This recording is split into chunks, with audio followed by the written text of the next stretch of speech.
Chapter 591. Because of the fat duck's arrival, Xiao Xian thought about the results of the knot divination. He finally understood where the knot was pointing. This forest was not the only place in that direction. The knot was pointing to a place even further away, on another continent. Most of the birds in the sky must have flown over from the other continent. The green duck must have migrated along with the birds. It happened to encounter Yinjiao and stopped here. Looking at it this way, it was possible that the birds were migrating due to the change in weather. In the past 2 winters, this continent had been unusually hot. If it was the complete opposite on the other side, it would have been extremely cold. Looking at it this way, the birds might have sensed a warmer place and decided to migrate to avoid the cold. Looking at the green duck swimming leisurely in the lake, it did not look like it was in trouble, nor did it look like it sensed danger. Hence, the possibility of a natural disaster was very low. After knowing this, the restlessness in the tribe calmed down for the time being. Actually, after settling down, Xiao Xian had been thinking about what the tribe should do in the future. In the past, when the river in front of the tribe was still an insurmountable moat, living here was like living in isolation from the rest of the world. They would not see any outsiders.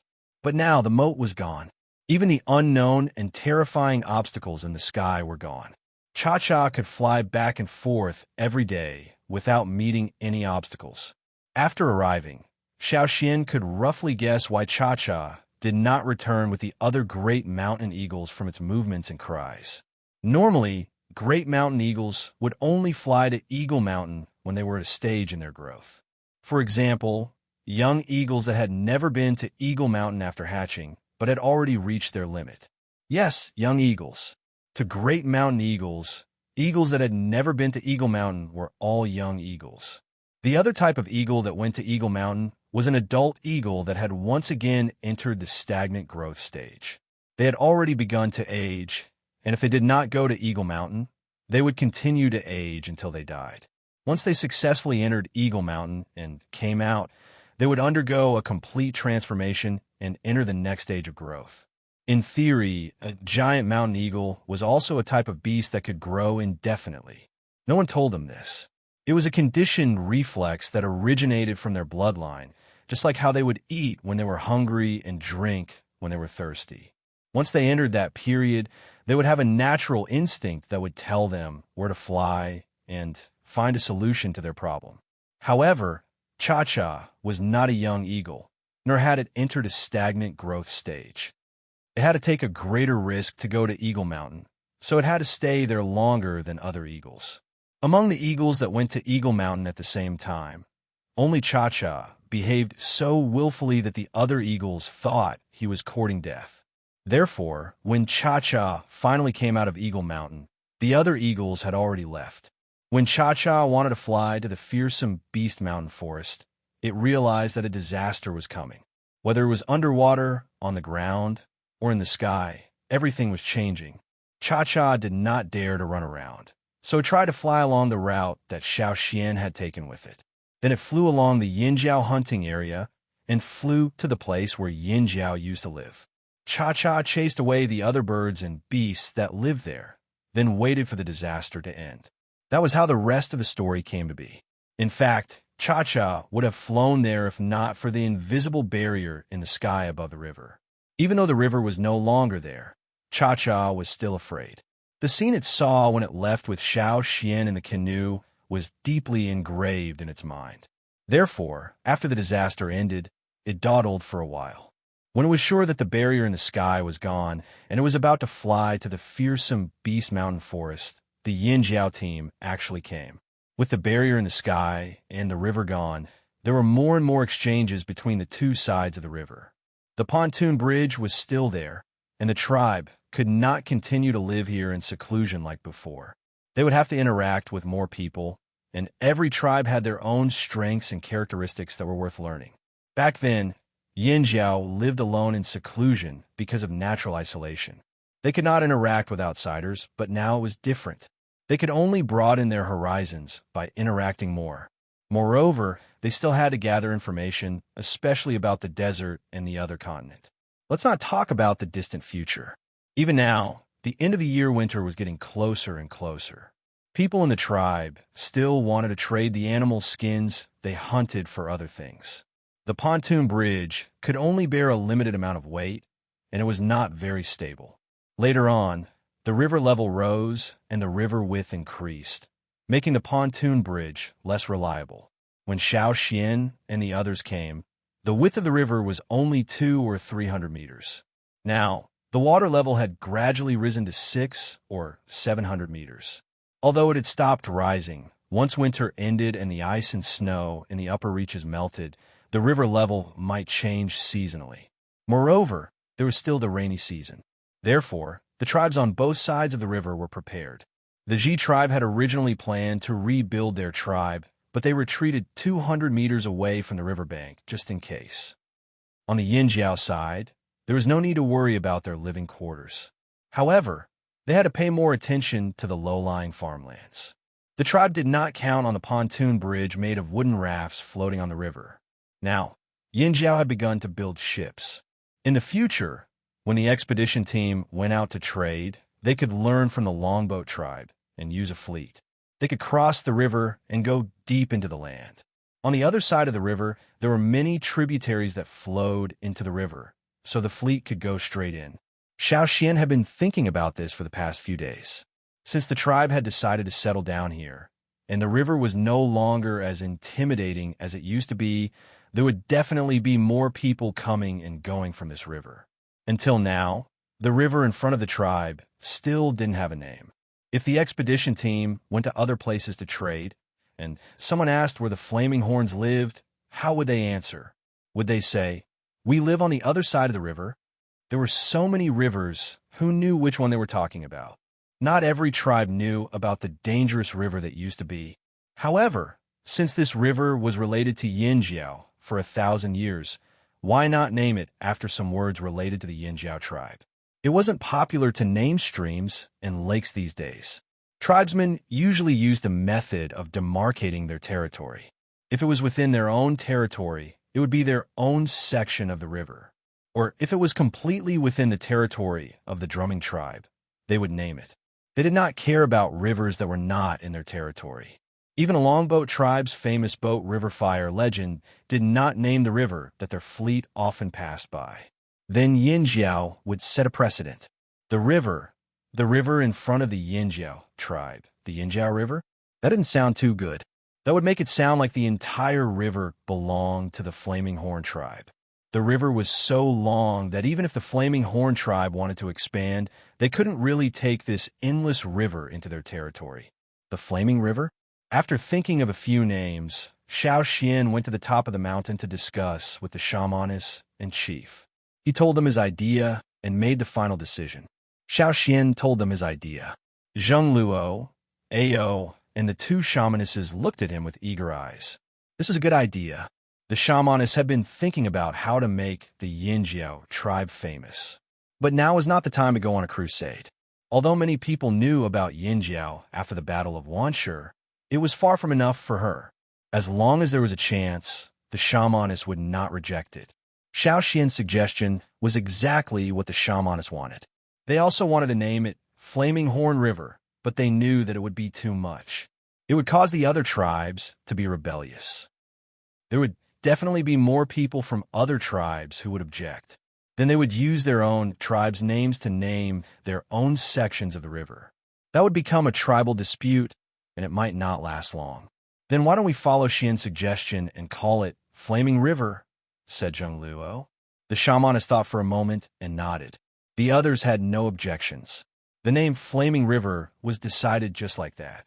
The name of the river had been chosen, but not everyone knew this name. Even if they knew there was a flaming river, they might not know it was here. We can put up a stone tablet, said Xiao Xian. In many places, stone tablets or other signs would be used to tell outsiders the name of the place or object. That's right. We could put up a stone tablet. We can even carve a tribal totem on it. Let people know we named the river. Duo Kong rubbed his hands together. He was itching to make a stone tablet. After the decision was made, the tribe immediately took action. Xiao Xian used the fearsome beast bones he hunted some time ago to make 10 bone tablets. He engraved the name Flaming River on them and added the words erected by the Flaming Horn tribe. Beside the tablets were the Flaming Horn totemic patterns. He planned to place them near the tribe. Although they did not name it Yinjiao River, it was not that far off. It was just more subtle. Other than the section near the tribe also sent a team of warriors to the other side of the river to put up stone tablets further upstream or downstream. As a result, some tribes that lived near the river often saw people who were easily carrying large stone tablets and setting them up by the river. Flaming River? Why was it called Flaming River? Some people were confused, some were unhappy. The Flaming Horn tribesmen grinned and tossed the giant stone tablet into the ground. We call it Flaming River. What? You have a problem? No problem. Don't be afraid. If you have a problem, just say it. Come, let's have a good chat. Chapter 592. Although most of the tribes along the river were damaged by the natural disaster, and many of them were directly wiped out, there were still some survivors who continued to live along the river. Not every tribe had the courage to move. Even though this place had been affected by the disaster, they were still unwilling to move. That was why when the Yinjiao people carried a large stone tablet with the name Flaming River on it and erected it along the river, many people saw it. It was also the first time they saw someone naming a river that wasn't part of their territory. Perhaps some people would still be unhappy, but the Yinjiao people weren't afraid. If they knew who changed the name again, they would go over and have a chat. Reason? No, there was no such thing as reason here. At times like this, it all depended on strength. Only the strong had the right to speak. In this area, no one dared to fight the Yinjiao directly. Knowing that the name of the Flaming River had started to spread around the river, the two shamans' faces became even more wrinkled. They smiled all day and even became addicted to naming things. They thought about naming the man-made lake, the mountains in the tribe, the boats. Because of the name debate, the two shamans started arguing again. However, the others didn't care about naming things. The people from the other side of the sea still had the habit of stocking up at the end of the year to trade. After arriving here, they stocked up on hides. Other than their daily necessities, they wanted to let the expedition team trade them. Even though there wasn't the royal city or any other cities here, many tribes had their own unique skills. Others couldn't learn them even if they wanted to. It depended on talent. They could also trade for many good things at the trading point. The boats were almost finished. With the addition of bronze wares, many stone and bone wares could be replaced by metal wares. They were close to the forest, so it was easier to get wood. They also had experience in building boats. When they were in the fearsome beast forest, the longboat tribe had given them boats. Even though the boats were destroyed by the disaster, some of the craftsmen had figured out many techniques from the boats. Even though the boats they built couldn't compare to the longboat tribe in many aspects, they had good materials, good wood, good metal wares, and Xiaoxian's creative ideas. The boats they built this time were much better than the ones the tribe took when they left this place. The tunnel from the man-made lake to the Flaming River was already dug. They were just waiting for the ship to be built and the gates to be opened. Beside the artificial lake, the green duck was still leisurely swimming around with its second-generation ducks. Even the noise of the boat building did not scare them away. Sometimes, they would even come closer to watch curiously. After a few days, the green duck was no longer as skinny as it was during the migration. It had gained a lot of weight, and it was not far from the size Xiaoxian was familiar with. It wasn't just the green duck. Its second-generation ducks were also much more energetic. Their rejection of the tribesmen had lessened a lot. They would even step on the ducks' feet to beg for food when they saw someone feeding them. Yes, begging for food. The second-generation ducks had inherited their father's shamelessness and shamelessness. Since the living conditions here were so good, and there were people to protect and feed them, and they had a place to stay, they did not have to suffer from the cold or the rain, and there were no natural enemies to threaten them. They decided to stay here with their father. 3 days ago, when they saw a flock of birds passing by, they only raised their heads to take a look and didn't seem to want to fly away. Xiaoxian carried a huge tree to the lake. It was brought back by the people who went out to look for trees. He helped to carry it. How is it? How many more days do we need? Xiaoxian looked at the completed boat and asked the craftsman there. We'll be done in 2 days. We'll test the completed boat in the river tomorrow, said one of the craftsmen. After knowing the progress of the boat building, Xiaoxian did not want to delay them any longer. He put down the tree and prepared to leave. When he reached the river, he saw the people who took care of the duck shed coming over to feed the ducks. The ducks that were originally lined up to watch the craftsmen build the boat flapped their wings and rushed over. Some of them even started fighting. Ever since the tribe started feeding the ducks had become lazier. Now, other than when they were fighting for food, they rarely flew.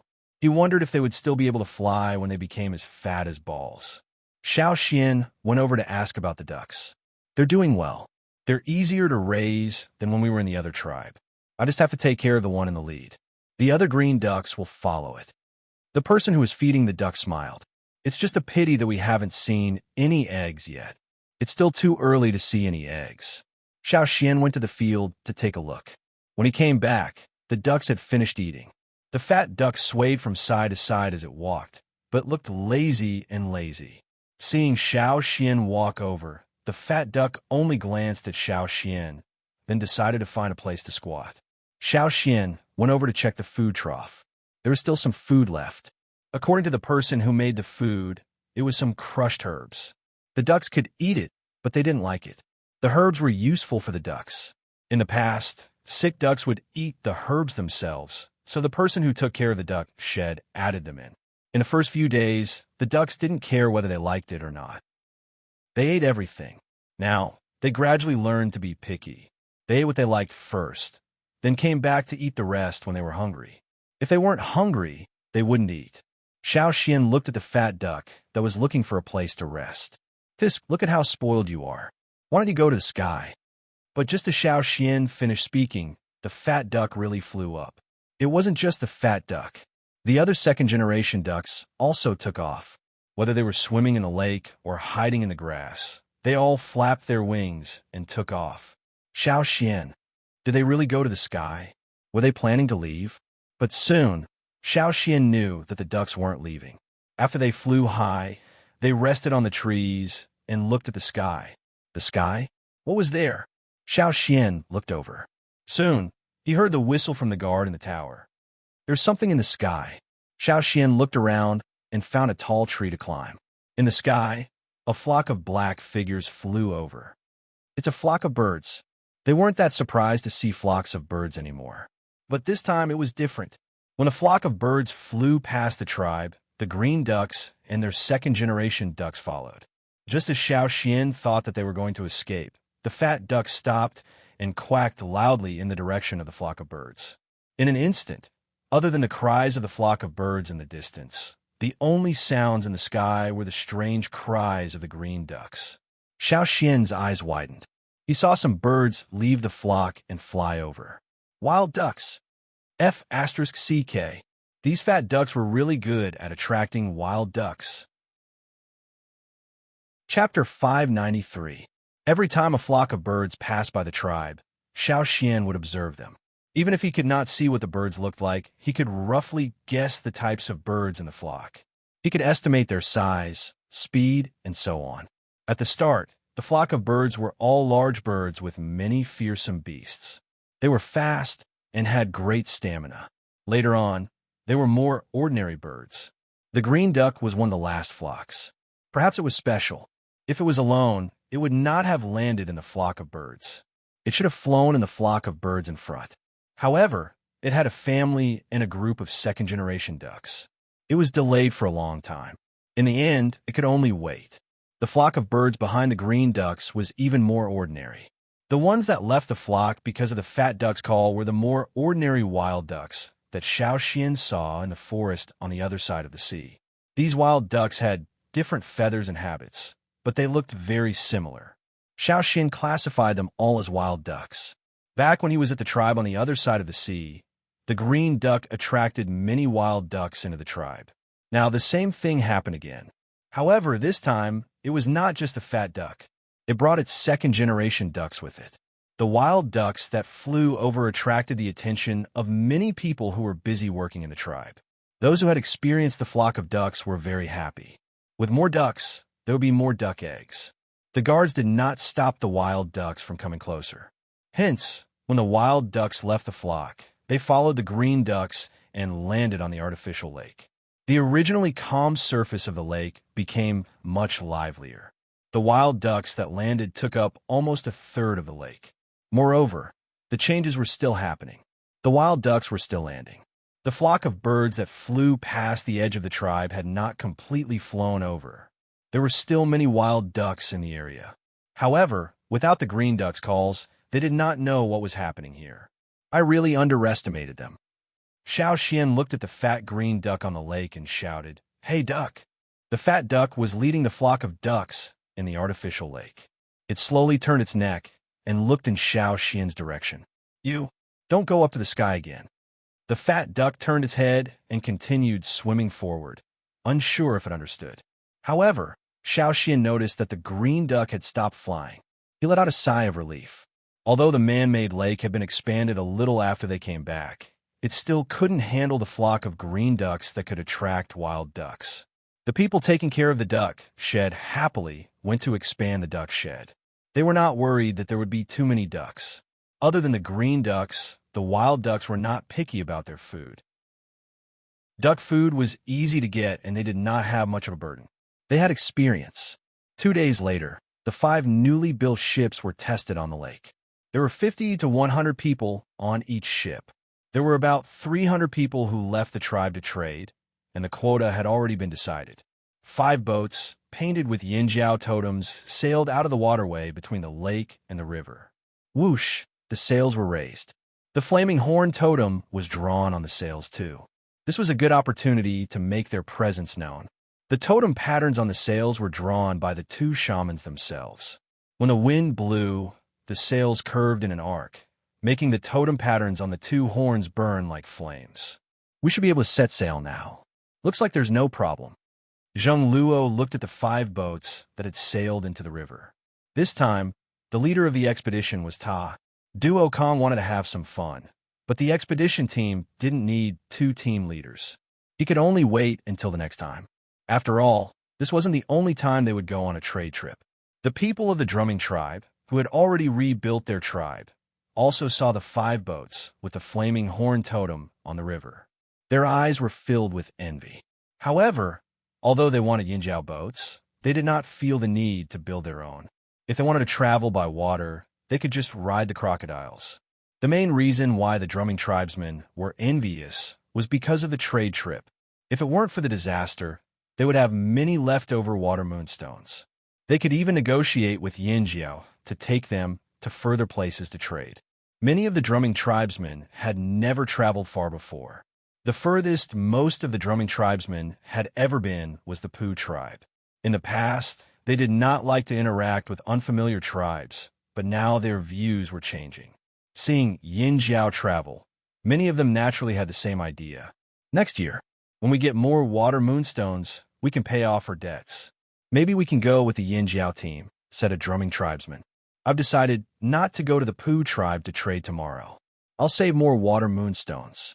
In the future, if there's a chance to go with the Flaming Horn tribe ship, we can go to further places to see." "The Flaming Horn tribe is better than the Pu tribe," another warrior said. Not only them, the other drumming tribesmen also had similar thoughts. Many of them secretly made up their minds and prayed that the tribe would be able to harvest more water moonstones next year. Otherwise, if the production of water moonstones decreased, they would have nothing left to live on when the debt was repaid. They would have nothing left to live on. During the trial voyage, Xiao Xian rowed the boat along the flaming river for a while. He went to the Rain tribe to check on their rebuilding progress. The drumming tribe was rebuilding on their original foundation, but the Rain tribe was starting from scratch. It was more troublesome and required more work. Like many tribes with primitive fire seeds, the first thing the Rain tribe built was a fire pit. Then they built houses for the important people in the tribe. After that, they built houses for the rest of the tribe. When Xiao Xian arrived, the Rain tribe had already finished building their houses. They were reclaiming farmland and building animal pens. They didn't have anything yet. They mainly relied on hunting for food. Occasionally, some animals would fly or swim over from the forest on the other side of the flaming river. Other than hunting, they also harvested. They had seeds, but they couldn't plant them this year.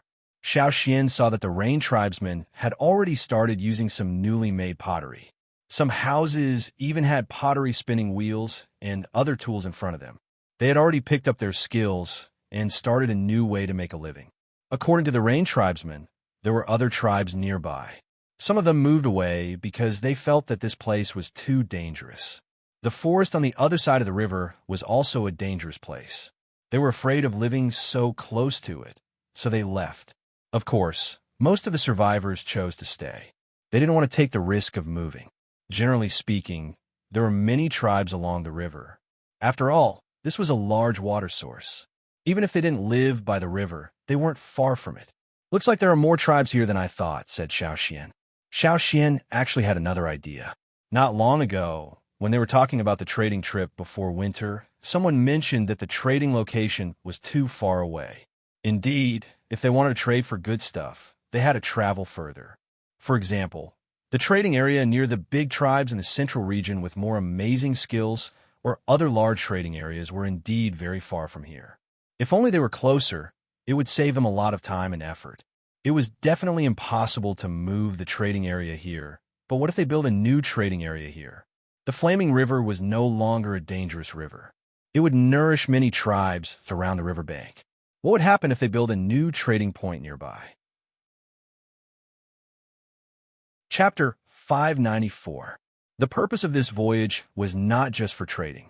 Xiao Xian also thought that if his navigation skills were good enough, he could go upstream or downstream to take a look. Back then, the natural conditions were too restrictive, so he was not familiar with many places upstream or downstream. As for the new trading point, indeed, there was no large trading area nearby. This was considered a remote area of the mainland, especially when the Flaming River was still a dangerous river. The other tribes on the mainland didn't want to come here. As time passed, there were fewer and fewer new faces here.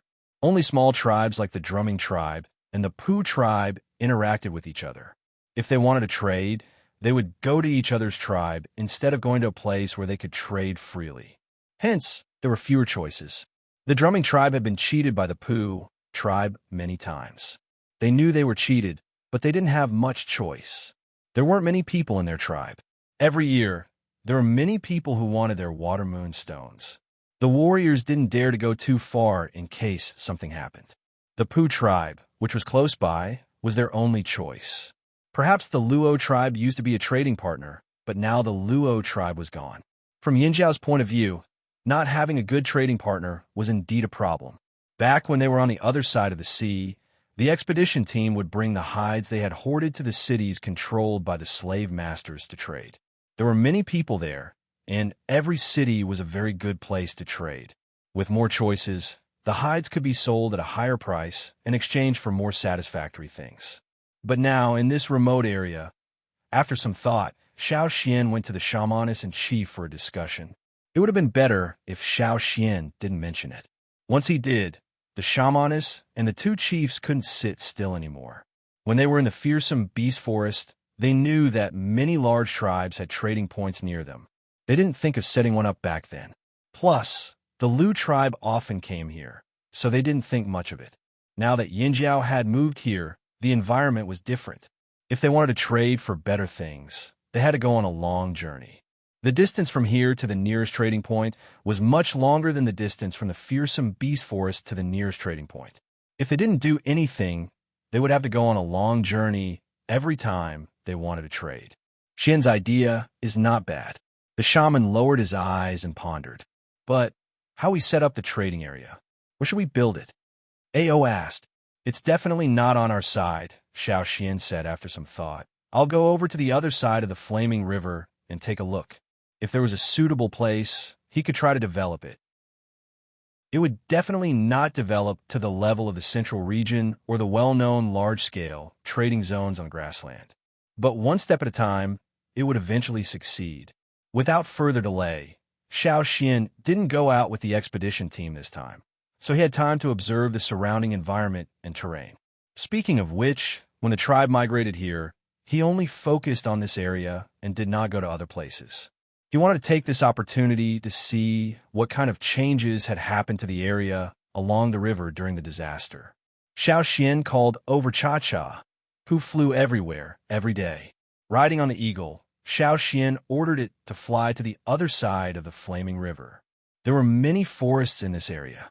1,000 years ago, before the earth split open and the river formed, the two sides of the river were connected. The Yinjiao side was filled with forests, so the other side of the river must be the same. This place was equivalent to another fearsome beast mountain forest, but it was too far from the center of the continent, and it was dangerous. Many of the tribes that lived here were small and medium-sized tribes. They were unable to fight for a place to settle down in more fertile areas, and could only survive in this remote area. Actually, the soil here wasn't bad, but because it was close to the river was more dangerous. Before the river was formed, the forests were connected and the danger was greater. In their ancestors' notes, there were comments about this place. Some people said that this was a place where beasts lived and it wasn't suitable for humans. The small and medium-sized tribes didn't have strong fighting abilities, so they could only live here with their limbs tucked away. 1,000 years ago, the earth had split open and the dangerous mountains and forests had been carved out. However, the people on this continent still didn't change their view of this place. They never thought that this place was suitable for living, so even after 1,000 years, there were still not many tribes living here. Xiao Xian looked down at the mountains below. The mountains here weren't tall, and the forests weren't dense. Perhaps because there were people living here, there weren't any thick ancient trees. The disaster had swallowed much of the river here. It was slightly different from what Xiao Xian remembered. After looking at many places, Xiao Xian wasn't satisfied, so he ordered Cha-Cha to fly along one of the rivers. This river wasn't far from the drumming tribe. In the past, this river flowed from the central region of the mainland to the river. It was still the same now. Yinjiao ships would enter this river from the flaming river and then sail inland. Looking carefully at the ground below, Xiao Xian suddenly said, "Let's go down and take a look." Cha-Cha responded and flew down. When Cha-Cha slowed down and approached the ground, Xiao Xian jumped down from the eagle's back and landed in a small forest. The reason why Xiao Xian chose this place was because the terrain and environment here were very similar to a place he had seen before. That year, when Xiao Xian brought Cha-Cha across the river to this place, they followed the Pu tribe's expedition team to the central region of the mainland. Along the way, they rested at a place where wanderers, slave masters, and slaves lived. That was where Xiao Xian saw Shu. At that time, Yinshua's family was still wanderers. That place was where the rivers intersected. Often, expedition teams who lived in remote areas would pass by on wooden rafts. And now, the place Xiao Xian was standing on was very similar to that place. This place shouldn't be the territory of any tribe. Xiao Xian let Cha-Cha fly him around in the air again to confirm that this place didn't belong to any tribe. Although there were traces of human activity here, there weren't many traces left after a long time. Very few people came here. Xiao Xian made a mark on the map, marking it as one, and then went to other places to look for a suitable location. For 3 days, Xiao Xian searched outside. The place couldn't be too far from Yinjiao. Therefore, in 3 days, he had already searched all the suitable places. There were 4 places that he was satisfied with, but in the end, he still chose the place marked with 1. Once he decided, the Yinjiao people began to move. Therefore, some of the people from other tribes who went out to look for food saw the Yinjiao, people carrying large stone tablets to put up the tablets. Only this time, it wasn't a name, but a marking of the land. The engraved stone tablet marked out the land and told the people who came and went, "From today onwards, this land belongs to Yinjiao." What, you don't agree? This place doesn't belong to any tribe. It's completely ownerless land. Why can't I take it? Who said that the territories must be connected? We like to mark 2 pieces of land that aren't connected. Do you have any objections? Don't worry, just say it. Come, let's have a good talk. Chapter 595. The place Xiao Xian had his eyes on was also at the intersection of 2 rivers. This would be a good place for boats to travel. When Xiao Xian was drawing the layout, he even drew out the location of the dock on his animal skin scroll. Those who didn't go on missions didn't have shifts, and didn't go hunting were sent to Xian's plot of land to begin construction. In the minds of the tribesmen, the first task of enclosing a piece of land was to enclose the land that belonged to them and let outsiders know that this land belonged to them. That was why over the past few days, they saw Yinjiao warriors using thick and tough rattan ropes to tie a pile of rocks of different sizes onto their shoulders or backs. They were transporting the rocks to the newly encircled land. The rocks were all dug from the nearby mountains. The surrounding mountains weren't big, but they were still quite common. They still didn't belong to any tribe, but from time to time, they could see a few vigilant outsiders hiding in the bushes, watching the Yinjiao tribesmen coming and going. These outsiders didn't dare to attack the Yinjiao tribesmen. Anyone who saw someone who could carry so many rocks and still joke around would be wary. Plus, they saw more than 1 or 2 Yinjiao tribesmen every time, so they had to be extra careful. There were bound to be curious people. These tribesmen who lived in unknown corners might not be conspicuous, but they definitely had their own abilities and ways of living. Otherwise, they wouldn't be able to survive. Xian wouldn't ignore or underestimate these tribesmen. After finding out that some tribesmen were secretly watching them, Xian ordered his men to prepare some wooden signs. Then, he used a plant pigment to write on the wooden signs. The words written on the wooden signs told the tribesmen who came out to hunt 3 things. First, Yinjiao wanted this land. Second, Yinjiao planned to build a trading point here. It would be called the Flaming River Trading Point. The trading point would open once before winter officially arrived. Any tribesman who wanted to trade could come and take a look. Third, Yinjiao had a large amount of high-quality animal hides, from wild beasts and fearsome beasts.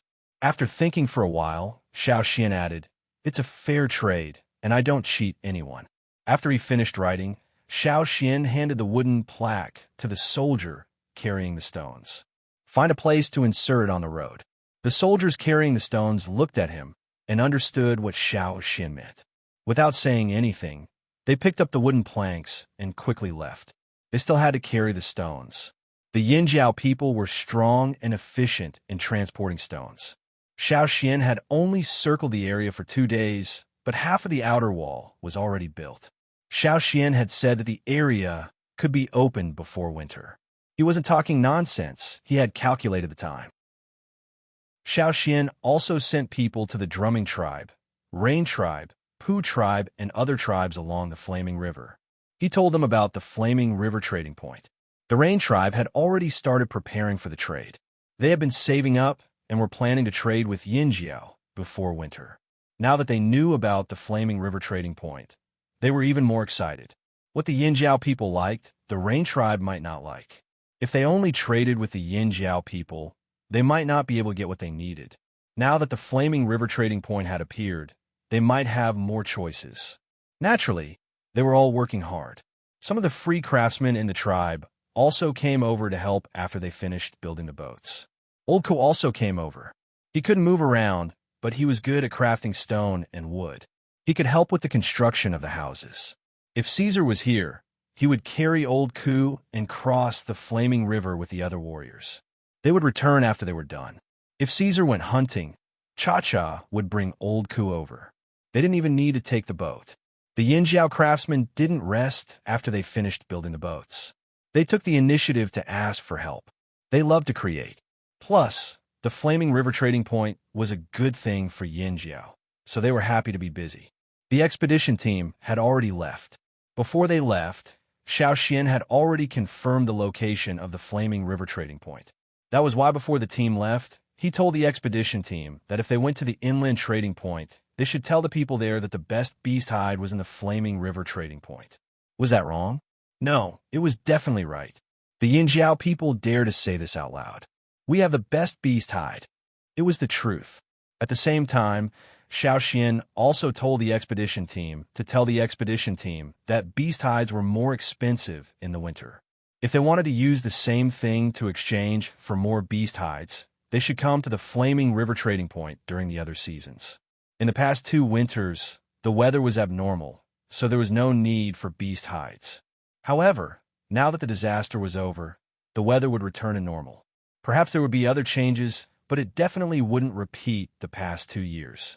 In many places on the mainland, it would definitely snow in winter. It might even be colder. Otherwise, migrating birds wouldn't just fly here and not somewhere else. This year, the demand for beast hides would definitely skyrocket. The disaster in the past had caused many tribes to suffer heavy losses. They might not be able to get enough beast hides to keep warm. Even if they did, how could beast hides compare to fearsome beast hides? Some people used beast fur, feathers, straw, and other things as fillers.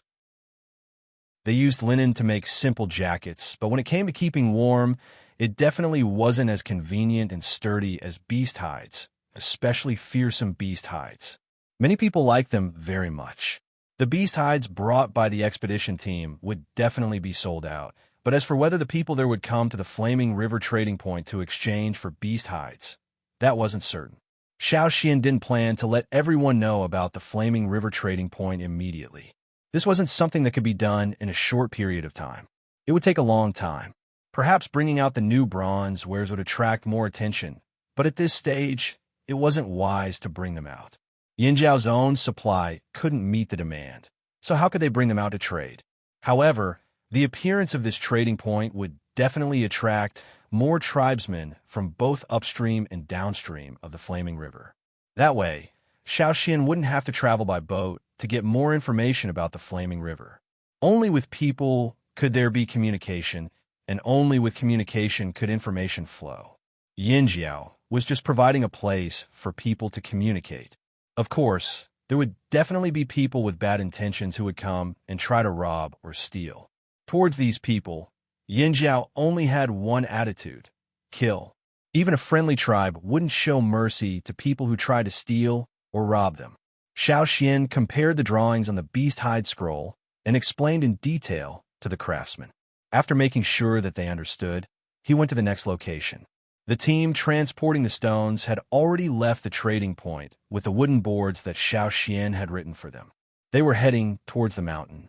They walked through the forest. After 2 days of transporting stones, they had already carved out a small path. The trees on the path had all been cut down, and the obstacles on the path had been removed. The grass on the ground had already been trampled into mud. "Let's stick it here." Lang Jie stuck the wooden board into the ground beside the path. He quickly scanned the forest, not far away, and left with the others. Not long after they left, a few figures approached carefully. They had messy hair and dirty faces, and only had some messily woven vines draped over them. They took 2 steps forward and stopped to listen. After confirming that there was no one else around, they continued to approach. When they reached the wooden board, the leader frowned as he looked at the words on the board. His expression was bitter, as if it was difficult for him to decipher the words. Although there was indeed a common language on this continent, not every tribe had a high literacy rate. The leader finally managed to decipher the words on the board, and then he explained it to the people behind him. The few of them gathered in a circle and discussed. Another person stood on the outside and carefully observed their surroundings. When the discussion was over, the leader walked to the wooden plank, clenched his teeth, and pulled it up with all his might. After pulling it out, the few of them ran away as if there was a fearsome beast chasing after them. When Lang Jie came back with the stone, he saw that there was only a hole where he had stuck the wooden board. Chapter 596. The people carrying the wooden signs quickly shuttled through the forest. They were like agile monkeys in the forest. When they moved, they could only hear the rustling of leaves or the swaying of branches. Other than that, there was no other sound. Their feet were tied with some coarse vines, and their toes were exposed. Compared to other tribes, their toes were twice as long, and their soles were larger. When they shuttled through the forest, they used their feet in addition to their hands. Their toes were flexible and powerful, just like another pair of hands. Their fingers hooked onto a branch, and their bodies swung up. In the next step, their other foot had already hooked onto the branch in front of them, and they moved forward again. They lived in a tribe nearby. This group of people came out to hunt. If they saw wild animals, they would kill them. If they found edible fruit or other food, they would bring it back. When the Flaming Horn tribe started building the trading point on the first day, they had already noticed the movement. However, they knew that their tribe's fighting power was not strong enough. In this place, they couldn't even defeat the Drumming tribe and the Pooh tribe. At best, they could only compare with the already destroyed Luo tribe. They only knew about the Yin Jiao people because their chief told them. When the Yin Jiao people appeared and left by boat, many of their tribe's warriors saw them. When tribesmen recognized other tribes, they basically looked at their totems. That was why when they saw the stone tablet with the Flaming Horn's totem on it, they knew who was here.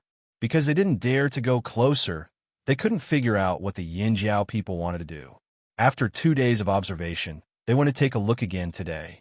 They saw a Yin Jiao person put a wooden board there, and there were words written on it. Curious, they went over to take a look. Not many of them were literate, and none of them could read all the words. Because they didn't need to know many words, they didn't care. The leader of the group was the most literate. He roughly recognized the words on the board and was shocked by the news. In their minds, tribes should revolve around the fire seed. Regardless of whether it was a large tribe or a small one, they all revolved around the fire seed. The only difference was the size of their territory. However, the Yin Jiao people had actually circled out another piece of land outside of their dwelling. Were they planning something big? What was the purpose of the Flaming River trading point? If they couldn't figure it out, they immediately went back to ask the chief and the shaman. However, they didn't know how to write so many words, and they didn't have an extraordinary memory, so they just pulled out the wooden planks and brought them back. They didn't realize that they would anger the Yin Jiao people if they took away the wooden planks. No one had ever done that before. Carrying the planks, they climbed over several hills and then went down a narrow path between 2 hills that seemed to be joined together. From afar, they couldn't see that there was a mountain path. After walking through the mountain path and entering the interior, the first thing that came into view was a small basin surrounded by mountains. There were many trees in the basin, and many of the trees were tied together with vines or branches to form small huts. Above the huts, there were also branches and thick leaves or withered leaves that were tied together with twigs and grass ropes, which could shelter them from the wind and rain. Most of the things outside were made of wood and stone. The stone and bone tools were crude and rough, and most of them were hunting tools. There were even some strange shapes. Even if outsiders saw them, they wouldn't know what they were for. Unlike the former, the wooden tools were much more exquisite. Most of their living tools were made of wood. Bamboo baskets, rattan baskets, rattan armor, rattan shields, and so on were woven very well. The residents who were busy inside were confused when they saw the people rushing back to the tribe. Didn't these people go out to look for food? Why did they bring back a wooden plate? Were they planning to chop it up and use it as firewood? The people carrying the wooden planks ignored the curious gazes and rushed straight to the chief. They placed the wooden planks in front of the chief, who was weaving rattan baskets in front of his house. Clap! The sound of the wooden planks hitting the ground startled the person weaving the rattan baskets. He accidentally used too much force and broke the rattan baskets. The leader raised his eyebrows, which was a sign that he was about to get angry. The warrior who carried the wooden planks back scratched his ears and cheeks anxiously. He didn't know how to explain, so he just kept pointing at the wooden planks on the ground. The chief was so angry that smoke almost came out of his head. When he looked down at the wooden planks on the ground, his eyes flashed. He couldn't care less about getting angry. He kicked the rattan baskets aside and carefully placed the wooden planks in front of him to read the words on it. As a chief, he was definitely not illiterate like the others. He could easily recognize all the words on the wooden planks and deduced a lot of information from the words on it. Seeing that there were still people standing beside him, the chief waved his hand and signaled for them to leave. He sat there alone and looked at the wooden planks in deep thought. In the end, he seemed to have made a decision and brought the wooden planks to the shamanist to discuss it. At the same time, at the Pooh tribe's place, they were also discussing the Flaming River trading point. When they heard that the Yin Jiao people were going to build a trading point here, the Pooh tribesmen's first reaction was, "Damn, someone's trying to steal our business?" At that time, some people were clamoring to go fight with the Yin Jiao people and teach them a lesson. However, When they understood the strength of the Yinjiao people, they gave up. They could see the situation clearly. If it was just a small tribe that they could control, they would definitely go and argue with them. However, when faced with a big tribe that was stronger than them, many of the Pu tribesmen were terrified. However, as famous merchants in this area, after the Pu tribesmen saw the situation clearly, they began to think about how to get more benefits from this. In the past disaster, the Pu tribe's losses were relatively small. This was something they were still rejoicing about. After the disaster ended, the Pu tribe's chief proudly praised the foresight of the Pu tribe's ancestors. They had chosen a good land, unlike the Luo tribe and other tribes that had been destroyed in the past disaster, disappearing from the world. However, after feeling glad and proud, they began to worry again. In the past disaster, a few tribes that were in contact with them were wiped out. Even if they were not wiped out and survived the disaster, their strength was severely damaged and they no longer participated in many missions. For example, when the Pu tribe went on a few expeditions every year, those tribes refused to participate in them. Those tribes already had few people. If more people went out, who would protect them? That was why the Pu tribe did not go on any expeditions. They had many things that they wanted to trade outside, but they did not have enough manpower, so they could only stay in their tribe and think of a way. Now that Yinjiao had built the Flaming River trading point, it was a good opportunity for them. Therefore, after complaining, the Pu tribe began to prepare to trade at the Flaming River trading point before winter. Chapter 597. Many tribes didn't pay much attention to the Yinjiao naming of the Flaming River. After the excitement died down, they forgot about it. Wasn't just a river? So what if it had a name? But now, this river was connected to the trading point. Perhaps many people didn't know which river the Flaming River referred to, but the Flaming River trading point touched their nerves. That was a trading point, a place where they could trade goods. Xiao Xian had already spread the news and placed many wooden signs around the area. He believed that news of the Flaming River trading point would reach the ears of many other tribes. How is it? It's almost done, right? Duo Kong brought a group of people over. They were here to deliver food and also to replace the people who had been working here for the whole day. It's almost done. If it's not perfect, it's barely usable. Xiao Xian rolled up the animal skin scroll in his hand and looked at the surrounding buildings. The outer wall was made of stones. It was thick enough and between 7 to 10 meters high. There were 3 entrances and exits. 2 were near the dock, and 1 was facing the direction of the forest.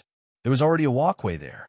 After Duo Kong assigned tasks to his subordinates, he ran over to Xiao Xian and said, "All right, this trading point will be opened before winter. How do you plan to treat the people who come over? For example, the Rain tribe and the Pu tribe.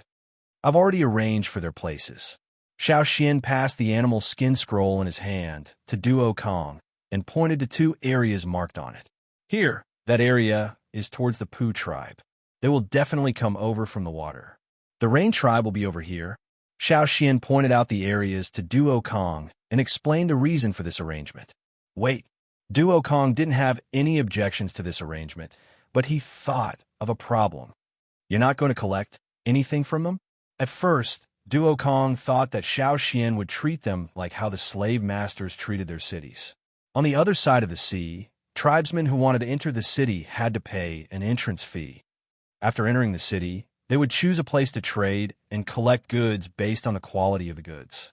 However, Duo Kong and the others used to trade in the free trade zone in the city. They didn't have a fixed location and would always look for empty spaces, unlike others who had a fixed location to set up their stalls. However, Duo Kong wasn't willing to let others set up a stall in his own territory. Xiao Xian explained, "This is only the first step. In the beginning, no one knows what this place is like. We have to let them understand the benefits of this place first. Free access is only temporary.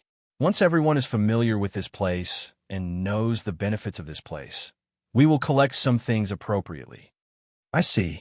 Duo Kong immediately understood and nodded. That's true. If the tribesmen couldn't see the benefits, they wouldn't make decisions at will. Therefore, if they wanted to attract those people, they had to offer some benefits first. If they started to collect tolls before they had even developed, Many tribes would probably shrink their necks back when they heard about it. I wonder how many tribes will come when the time comes. Duo Kong muttered as he left. Xiao Xian didn't know either. He knew that only the Rain tribe, the Drumming tribe, and the Pooh tribe would be coming. These few days, some people came to inquire, but Xiao Xian didn't know what those people had decided. He could only wait until the day the trading zone opened up. Xiao Xian looked at the animal skin scroll in his hand again. There were houses drawn on it. Some were connected into large areas. Some even had small courtyards and warehouses. Some were smaller, but most of the houses were made of wood. It wasn't difficult to build them, which was why they could be built so quickly. This was a place where tribes traded with each other. Basically, there wouldn't be any transactions between a tribe and a single person or a few people. These activities were all organized by the tribes. Therefore, in this trading zone, there weren't any small houses for a single person or a few people. If there were many people, Xiao Xian would give them a bigger place. If there were fewer people, Xiao Xian would give them a smaller place. The most central area belonged to the Yinjiao people. Moreover, it was different from the other wooden houses. The central area was a stone house with more than 2 floors. It was getting closer and closer to the opening of the trading zone. The Yinjiao headquarters had already transported some goods over. In addition to the goods brought by the expedition team, the tribesmen still had a lot of things in their hands. Many of them were relatively cheap. There were also some animal skins, which they had accumulated over the past few days. Pottery, horns, and bones weren't rare. The main things they had were animal skins and meat. Yinjiao didn't lack food now. They could use the extra food to exchange for other things. In fact, now that the trading zone was open, the Yinjiao people would benefit greatly. They would have more choices. Many of the nearby tribes had suffered varying degrees of damage in the past disaster. They didn't recover as quickly as Yinjiao. Perhaps they would take out the things they had saved to exchange for other things they urgently needed. Soon, the Rain tribe also brought their goods over. They couldn't repay their debts for the time being, but they could use some of their labor to exchange for food for the winter. They hadn't been here for long, so they didn't have much in stock. This was just a trial. Many people from the Drumming tribe also came, but they mainly came to watch the fun. They didn't have any goods, so they could only temporarily maintain the most basic livelihood. Even if they were envious, they could only watch. However, during this period of time when they were rebuilding their tribe, they dug up some scattered water moonstones. Some of them were even taken out from the water by the crocodiles. They planned to exchange them for some food. The Pooh tribe first sent people over to investigate. They felt that it should be safe for the time being, so they went back to report. Not long after, the Pooh tribe's team also came over. Because there weren't many people coming over, Xiao Xian arranged for them to be closer to the center instead of scattered everywhere. Among the people from the Pooh tribe, there were some people Xiao Xian knew. The leader was still someone Xiao Xian was familiar with. It was the Pooh tribe's expedition team's leader, Fan Ning. There were also people like you, whose eyelids were painted in bright colors. A whistle interrupted Xiao Xian and Yu's reminiscing. Xiao Xian let people lead the Pooh tribe's team to the arranged place, while Xiao Xian looked towards the entrance. After a while, outside the wall, a head appeared at the entrance of the trading point. That person's head was tied with a small braid in the shape of a chicken's claw. On both sides of the braid, there were also beast horns. The habit of wearing beast horns was not only practiced by the Yinjiao tribe, but also by other tribes. The other party seemed very cautious. Under the urging of the guards at the entrance, they slowly appeared. It was a group of people wearing rattan armor. Their hairstyles were similar. They held some wooden or stone weapons in their hands and carried rattan baskets on their backs. What caught Xiao Xian's attention was their feet, which were much bigger than the others, and the long toes on their feet. With a strange expression, Lang Jie ran in front of Xiao Xian and said in a low voice, "These people were the ones who observed the trading point a while ago." Xiao Xian also had an impression of a few of them. However, he remembered that the figures he saw hiding in the forest were people with unkempt hair. Now it seemed that these people had specially dressed up before coming. Chapter 598. The guard at the entrance felt their teeth ache when they saw the procession dilly-dallying. In fact, before these people had even turned the mountain, the guards outside the trading point had already discovered them. It was the eagle's cry in the sky that told them. They were still thinking the rain tribe, the drumming tribe, and the Pooh tribe had all come over. So which tribe was it now? Cha-Cha, who was in charge of keeping watch in the sky, told the guards that there weren't many people coming. Hence, the guards thought they were probably from one of the smaller tribes in the Flaming River region. They were looking forward to it. They waited for almost half an hour, but they still didn't see anyone. After an hour, the people from the Pooh tribe had already gone in, but those people still didn't show up. As one of the guards at the Yinjiao trading point, Kuan Tu thought to himself, could it be that this tribe's totem is a tortoise? When they finally saw those people, the guards finally understood why they were so slow. They were too cautious. It was as if they could scare them away with just a flick. They couldn't wait to take a step forward and stop to look around after 3 steps. There were almost 80 people. Other than the leader, everyone else was dressed the same way. When those people finally got close, Kuan Tu blew his wooden whistle to tell Xiao Xian that more tribes were coming. Those people stood at the entrance but didn't go in. They were still very wary of the armed Yinjiao guards at the entrance. Go in, they won't eat you. Don't worry, it's safe to trade in the Flaming River trading point. We Yinjiao are here, Kuan Tu said. The leader sized up Kuan Tu as if he was thinking about how trustworthy Kuan Tu's words were. After a while, he nodded and lifted his neck. Just when Kuan Tu thought he would walk into the trading point with his head held high, the man acted like a thief and stuck his head out to look inside the trading point. He dawdled for a while before taking small steps in. His gaze quickly scanned the trading point, and his face was filled with nervousness. It was as if he would run away at the slightest sign of trouble. Xiao Xian looked at this strange tribesman and asked loudly, "May I ask which tribe you are from?" Xiao Xian tried his best to speak softly and in a more friendly tone, but the person who came in still shrank back as if he was frightened. The leader probably realized that he was behaving inappropriately and felt embarrassed. He forced himself to calm down and cleared his throat. Ahem, we are from the drumming tribe. I'm the chief, Abuli. The drumming tribe? Abuli? Or the leader? Was there ever such a cowardly leader? No matter what they thought, Xiao Xian saw that although they were overly cautious and curious, they didn't seem to have any intention of snatching the treasures. He walked over with a smile and said, Xiao Xian, elder of the Yinjiao tribe. Elder? Those who had just straightened their backs felt lacking in confidence again. Ahem, oh. Abuli did not know what to say. His expression was a little awkward, and the smile he forced out was very stiff. He could not force out a word for a long time. These people probably did not interact much with other tribes. Perhaps this was their first time participating in such a transaction. Xiao Xian thought to himself, may I know what the drumming tribe brought this time, and what do they want to exchange? Xiao Xian took the initiative to ask. Lang Jie, who was following behind Xiao Xian, glanced at the people from the drumming tribe a few times, especially the few people in the group. He had seen them a few times when they were moving the stones.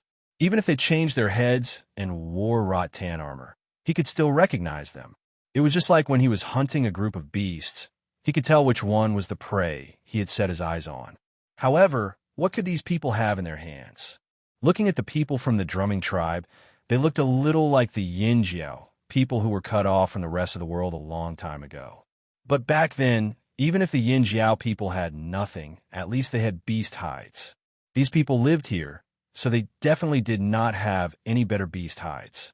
So what could they bring out to exchange? Lang Jie wasn't looking down on the people of the drumming tribe. He was just curious about what they had in their hands. The rattan baskets they were carrying were woven so tightly that he couldn't even see a gap. The top of the baskets was also tightly covered. Lang Jie could only hear the slight sound of hard objects colliding and rubbing against each other in the rattan baskets when a man accidentally stumbled just now. Lang Jie couldn't hear anything else because the man was walking too fast. Lang Jie didn't know how his strange big feet moved. Lang Jie thought that he would fall down, but in the next moment, he stood up steadily and continued walking. Sure enough, even if they were a small tribe, they could not be underestimated. As for Xiao Xian's question, Abuli did not directly answer. His eyes were still quickly scanning the surroundings, as if he was trying to identify the dangers around them. We want exchange for some food. Oh, and some beast hides. I want something thicker and sturdier. Abuli said this quickly and hurriedly, unlike his usual slow movements.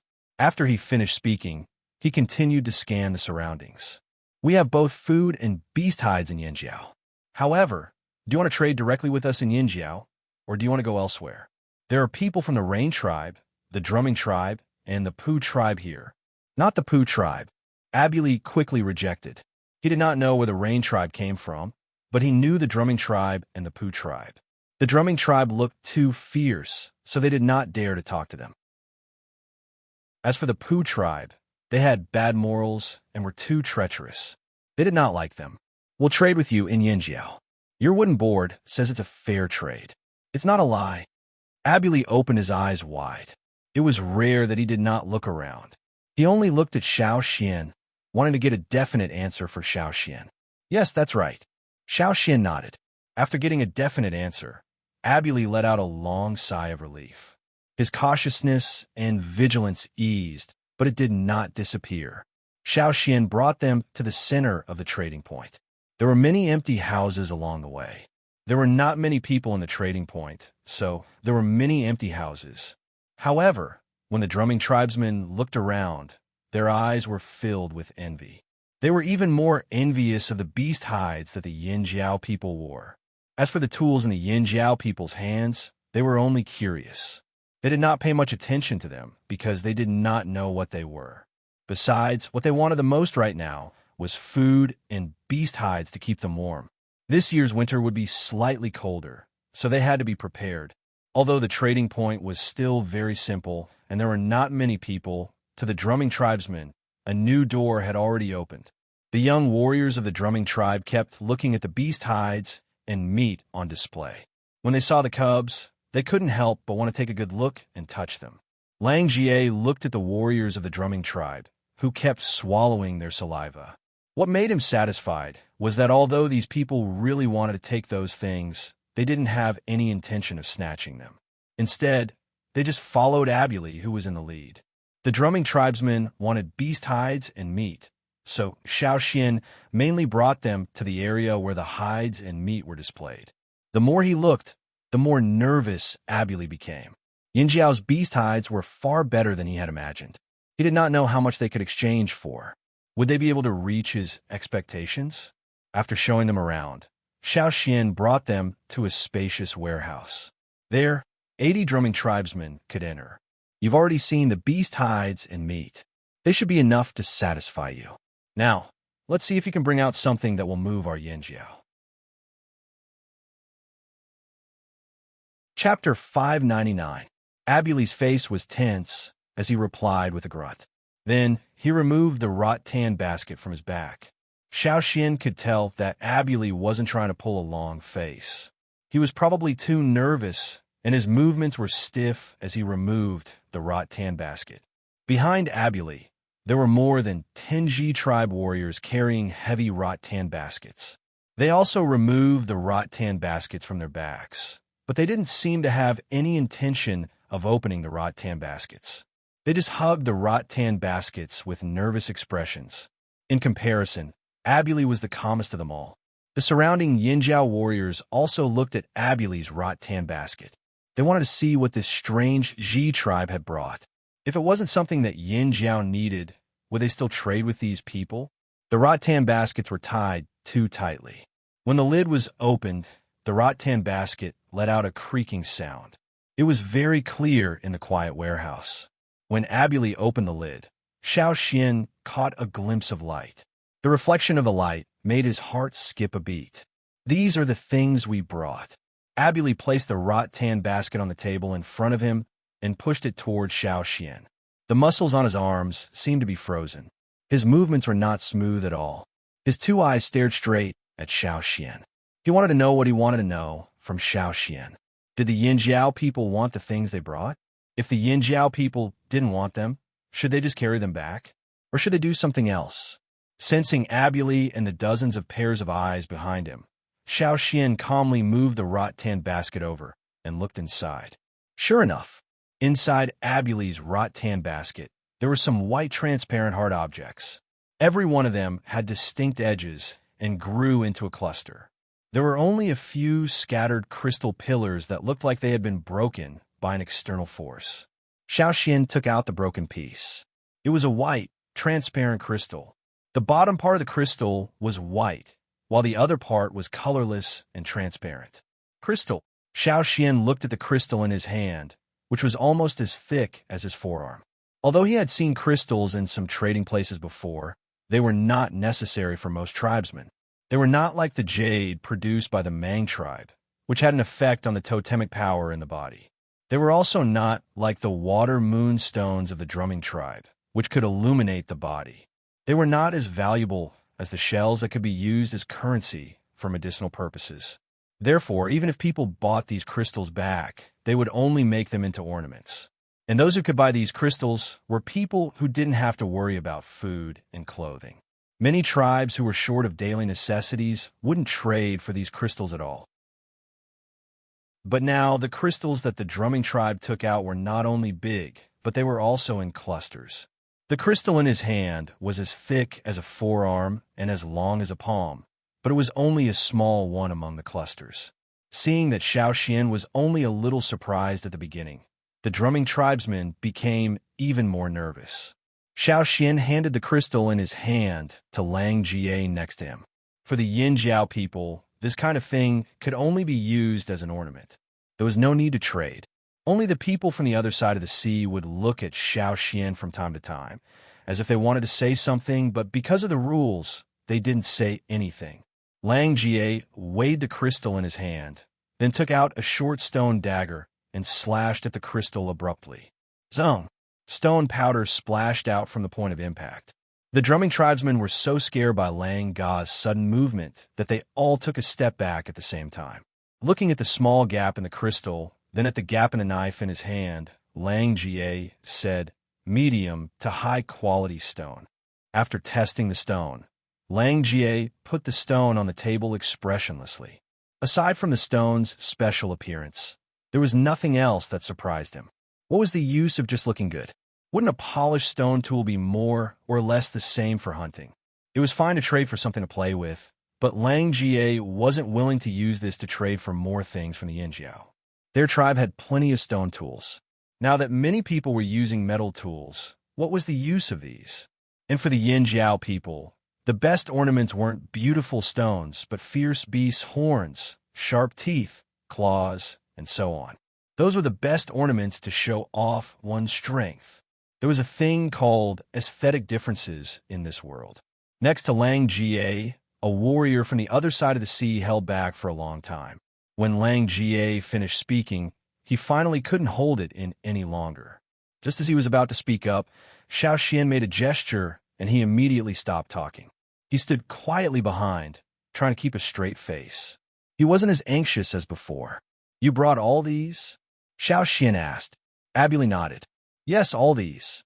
The drumming warriors behind Abuli realized that these might not be valuable after seeing the Yinjiao people's calm reaction. They were very discouraged and didn't even try to hide their disappointment. Abuli was already mentally prepared. He had secretly gone out to trade with the Pu tribe before, but he didn't get much. This time, although he had high hopes for Yinjiao, he was also prepared for the worst. He even thought that he wouldn't be able to trade for anything and would bring these back untouched. The most stressful moment was over, and now Abuli was more at ease. He carried the rattan basket over and looked at the large cluster of crystals inside. These are called crystals. They have a special meaning in our tribe. They are bright and sturdy and are loved by our drumming tribe. In the drumming tribe, these crystals would be made into jewelry and worn on the chest. They could also be made into weapons. This was a custom passed down from the ancestors of the drumming tribe. However, these weapons and jewelry made from crystals would rarely be placed outside. Even if they wore them, they would hide them under their clothes. Weapons were the same. Most of the time, they would carry wooden weapons on their hands, but they would hide the weapons made from crystals on their bodies. The drumming tribe believed that important things should be hidden and not seen by others. Even if they were trash in the eyes of others, as long as they valued it, they would hide it well. That was why Lang Jie had never seen any crystal jewelry or weapons on them when he saw them before. That was because they were all hidden in places that weren't easy to see. After Abuli calmed down, his tone gradually calmed down and his body relaxed. This is all we have. I know that it can't be exchanged for much, but this is already the best that our tribe can offer. He could tell that the flaming horns did not lack stone tools. However, his reputation was no longer important. He had to face it calmly. What he wanted to know now was what they could exchange these stone tools for with the flaming horns. Would the flaming horns be willing to trade with them? Xiao Xian listened quietly and nodded. He pointed at the crystal on the table. We can trade. This crystal can be exchanged for a piece of beast meat. You should have seen the size of the beast meat when you were outside. Abuli was stunned. Not only Abuli, but even the warriors of the drumming tribe behind Abuli widened their eyes as if they were frozen in place. It was as if they had heard something unbelievable. One stone for a piece of beast meat? Abuli swallowed his saliva. That's right, that big. Abuli raised his hand and gestured according to what he saw outside. It was about 2 palms long and 1 palm wide. Yes. Abuli jumped up from his chair. This was completely out of Abuli's expectations. He originally thought that a basket of crystals could only be exchanged for 2 or 3 pieces of beast meat. After all, the crystals he brought over were all bunched up together. They were too small and couldn't be used to make weapons. The drumming tribe warriors behind Abuli were no longer timid. They couldn't wait to run out. We can trade. We can really trade for meat. I want to eat the meat of that pointy-eared beast. I saw it hanging outside just now. That doesn't look good. I want to eat the ones with long horns. Those won't do. What's wrong with your eyes? Just pick the fat ones. The warrior hugging the rattan basket felt like he was hugging a basket of meat. He was laughing so hard that his eyes couldn't be seen. He jumped up and down as if he wanted to fly. Meat, a basket of meat. Abuli now felt that the Yinjiao people were really pleasing to the eye. They were much better than the people of the Pu tribe. Back then, he was cheated badly by the people of the Pu tribe. Just thinking about it made his heart ache. Right? Speaking of which, we've never seen those beasts hanging outside, Abuli said. He actually wanted to find out the names of those beasts. Even if he didn't know how to hunt, he could still brag about it. He was the most knowledgeable chief in the tribe. Of course, the fearsome beasts all live in the forest near the flaming river. They couldn't come here in the past, so the chances of them coming here in the future are slim, Xiao Xian said. Plop! There was a series of collapsing sounds behind them. Lang Jie was confused.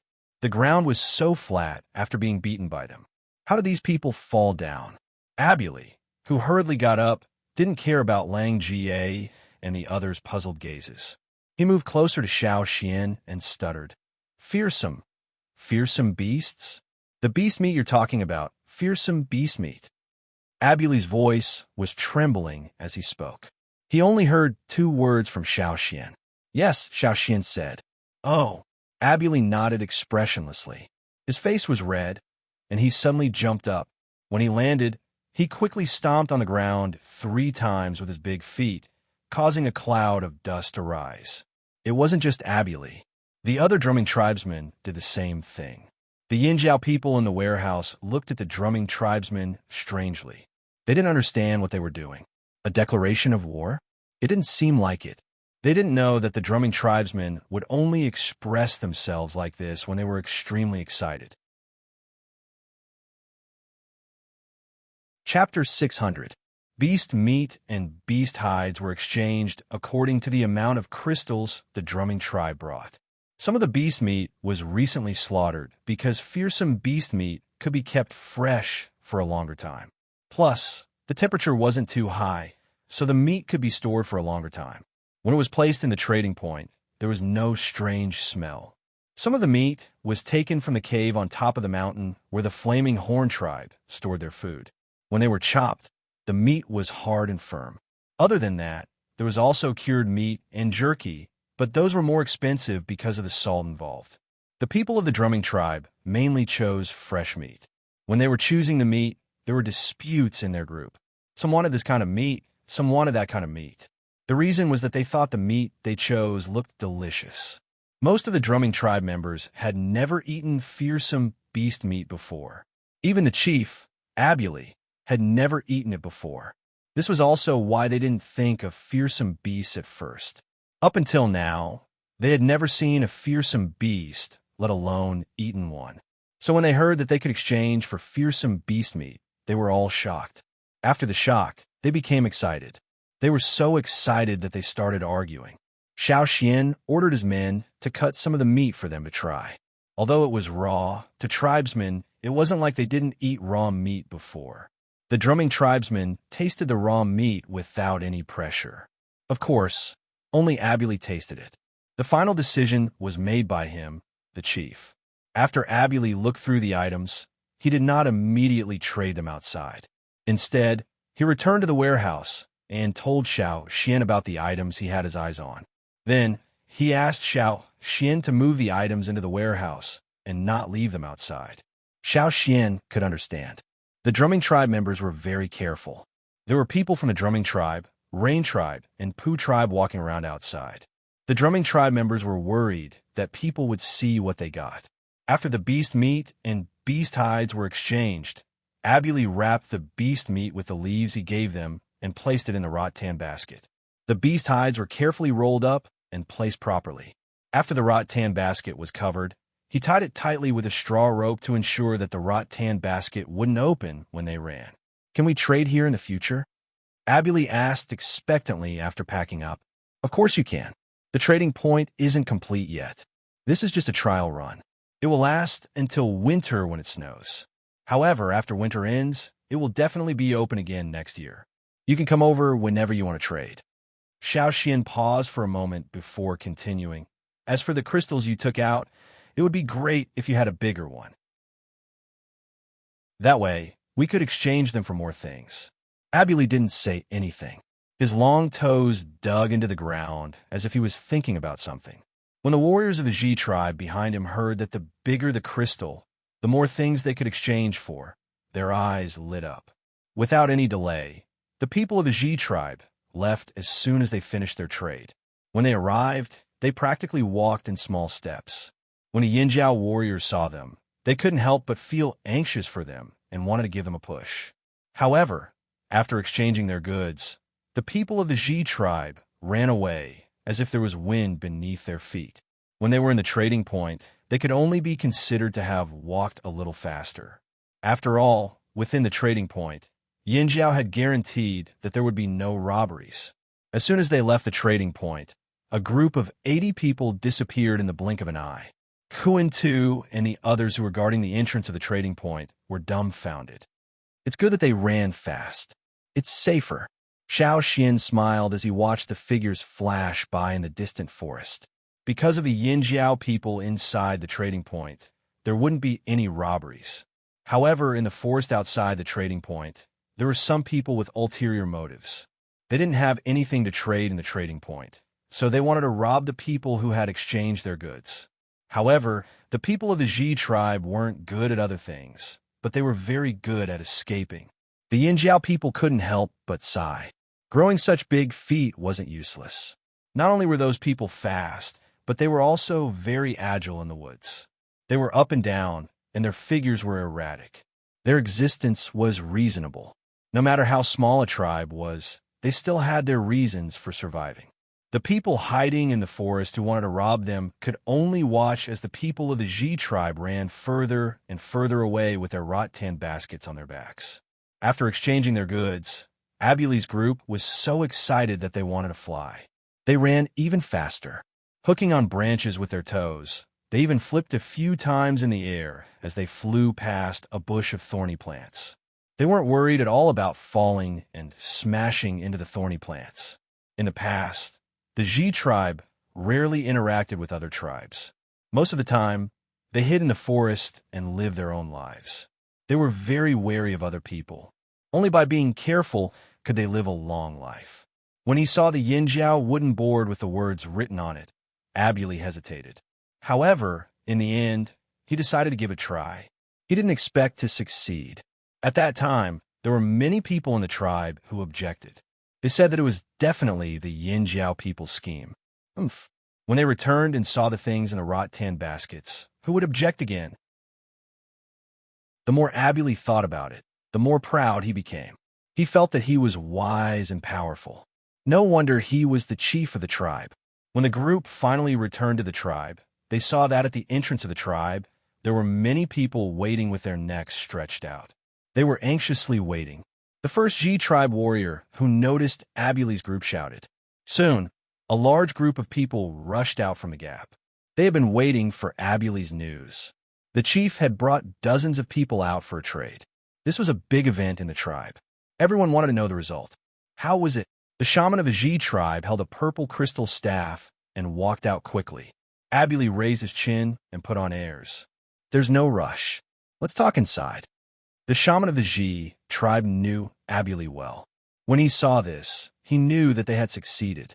However, when he entered the tribe, he realized that this trade was much more successful than they had expected. Some of the Ji tribe warriors who went out for the trade couldn't hold back their saliva anymore and started to talk about what they had seen and heard. After all, they were the first batch of people to go out for a trade. How could they not show off? Not to mention, this time, they had indeed opened a new door. Abuli didn't care about the beast meat. Instead, he took out the bee skin he had exchanged for and put on. He turned around in front of everyone. How was it? Bee skin. Fearsome bee skin. You've never seen this before, right? Someone went over and touched the bee skin from top to bottom, then from bottom to top, but Abuli slapped him away with his stick. You can really exchange for it? Those who didn't go with him regretted it. They thought that this trip would be dangerous and wouldn't yield any results. Who would have thought? The onlookers hesitated for a while. Then, they thought of something and ran back to their homes. Every family in the Ji tribe had a lot of crystals. However, most of the crystals they had were about the same size as the ones Abuli brought out. Some were even smaller. After Abuli showed off, he waited for the crowd to disperse and came to a cave. Inside, he hid the treasures of the Ji tribe's chiefs for generations. Not only were there bigger crystal pillars and clusters, some of them were even glowing. Chapter 601. Not long after the drumming tribe left, a few other smaller tribes arrived. In the past, these smaller tribes didn't have much of a presence. Even if Xiao Xian sat on the eagle's back and searched everywhere, he might not be able to find all of them. Now, news of the trading point had probably spread. Some people couldn't help but come over out of curiosity, while others came to trade after hearing about it from others. For example, a small tribe that Xiao Xian had never heard of sent almost 50 people carrying baskets of fruit. They got the news from the drumming tribe. Just like the drumming tribe, they were also a small tribe with low combat power. That was why they had been living in seclusion all year round. They wished they could hide in the dark all day long. They felt safer that way. Now, probably because of the disaster, they had suffered some losses and were having a hard time. They also heard from the drumming tribe that they had obtained some benefits at the trading point, so they mustered up the courage to come over. Then, they obtained some food and animal skins from the Flaming River trading point. Although it wasn't much, it was enough to satisfy them. Firstly, they didn't have the crystals that the drumming tribe stored, and secondly, they didn't bring many fruits either. However, looking at the Yin Jiao people, they seemed to like the things they brought. They wouldn't have to eat fruits this winter. There were animal skins too. Although most of them were just animal skins, it was enough to make them excited. This trip was worth it. Yes, the Yin Jiao people were very satisfied with the fruits they brought. These fruits were high-quality food, comparable to fearsome beast meat. They didn't know where the tribesmen gathered these fruits. Even in the depths of the forest, the Yin Jiao warriors had never seen these fruits before. They wouldn't tell anyone about this secret. The Yin Jiao people didn't hesitate either. After all, it was just fruits.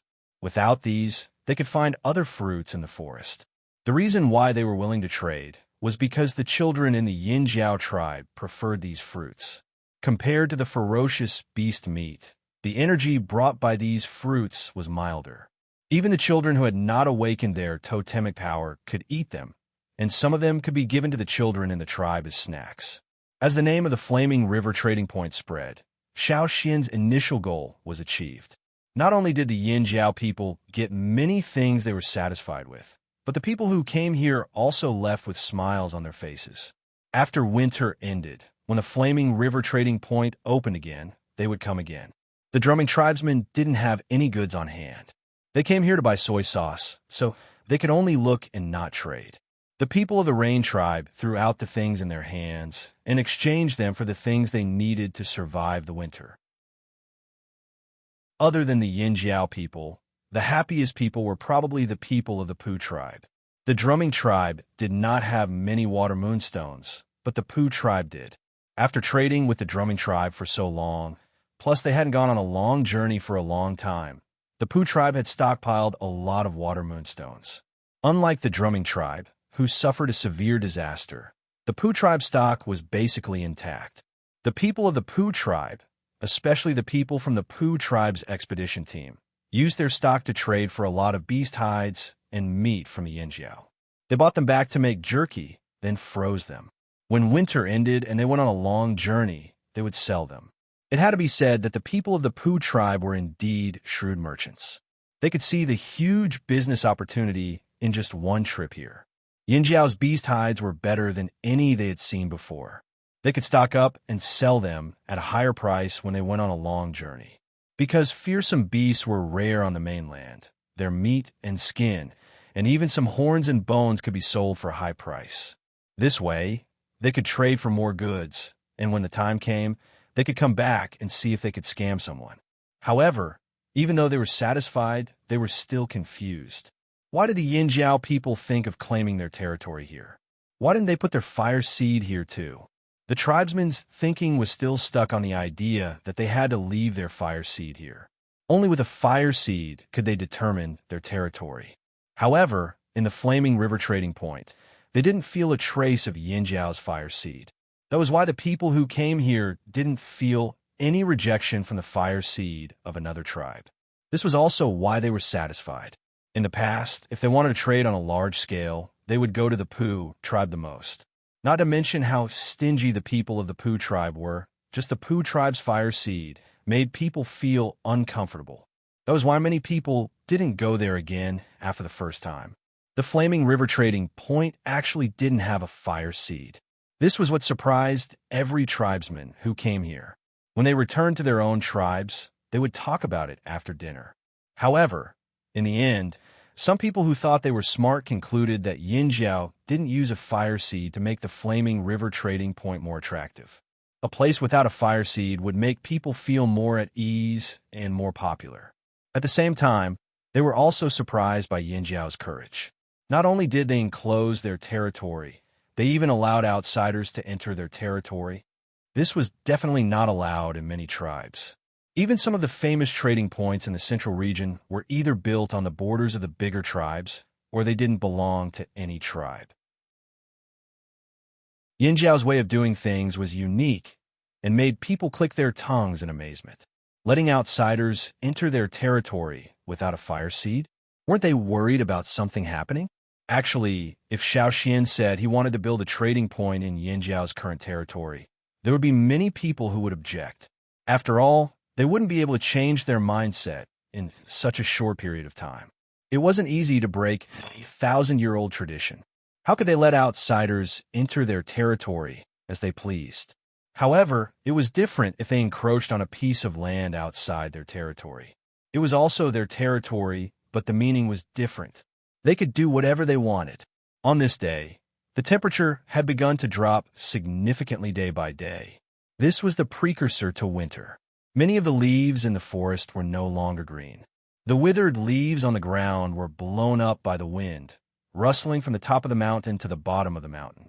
It was almost winter, and the trading point was about to close. The drumming tribe, who could only watch helplessly, had already left. The Rain tribe and Pu tribe had also stopped and went back yesterday. Xiaoxian was polishing a transparent, shiny object in his hands when he heard someone report that the drumming tribe had sent someone over again.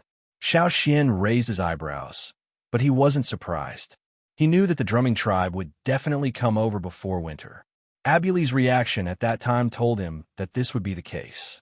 Xiaoxian put the polished transparent shiny object into a soft animal skin bag. Then he got up and left. The last time Abueli came to look for Xiao Xian, and this time he also said that he wanted to look for Xiao Xian. Since he already knew Xiao Xian, Abueli didn't want to talk to anyone else. He was worried that he would be cheated if he changed people. This time, Abueli didn't come with a rattan basket. Instead, he came with the others, carrying something as thick as a person. This time, he only brought this one thing. They didn't have the strength of the Yinjiao people, so they had to carry it together. This way, they could maintain their speed. Even so, they had to change groups of people to take turns carrying it, or else they wouldn't have been able to hold on. When Xiao Xian walked into the warehouse, Abueli was panting heavily. However, his hand was tightly pressed against the pillar that was as tall as a person.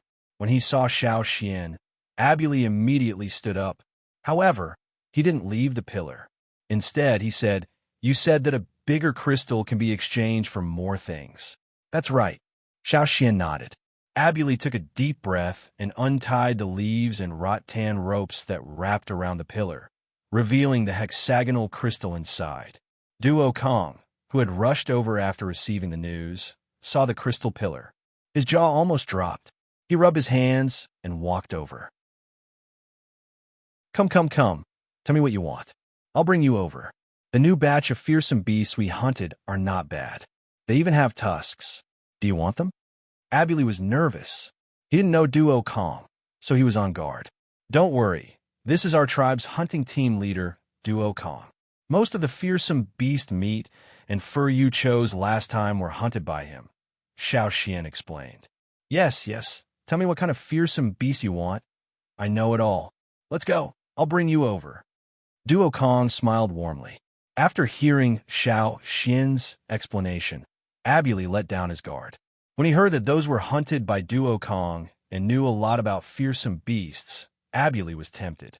He wanted to know more about fearsome beasts so that he could go back and brag. At the same time, he wanted to see what other good stuff Yinjiao had. Xiao Xian didn't lie to them. The huge crystal pillar that Abueli brought was exchanged for a lot of things. The same size crystal pillar could be exchanged for twice as much as the smaller ones. When Abueli left, Xiao Xian even gave them a bird's egg.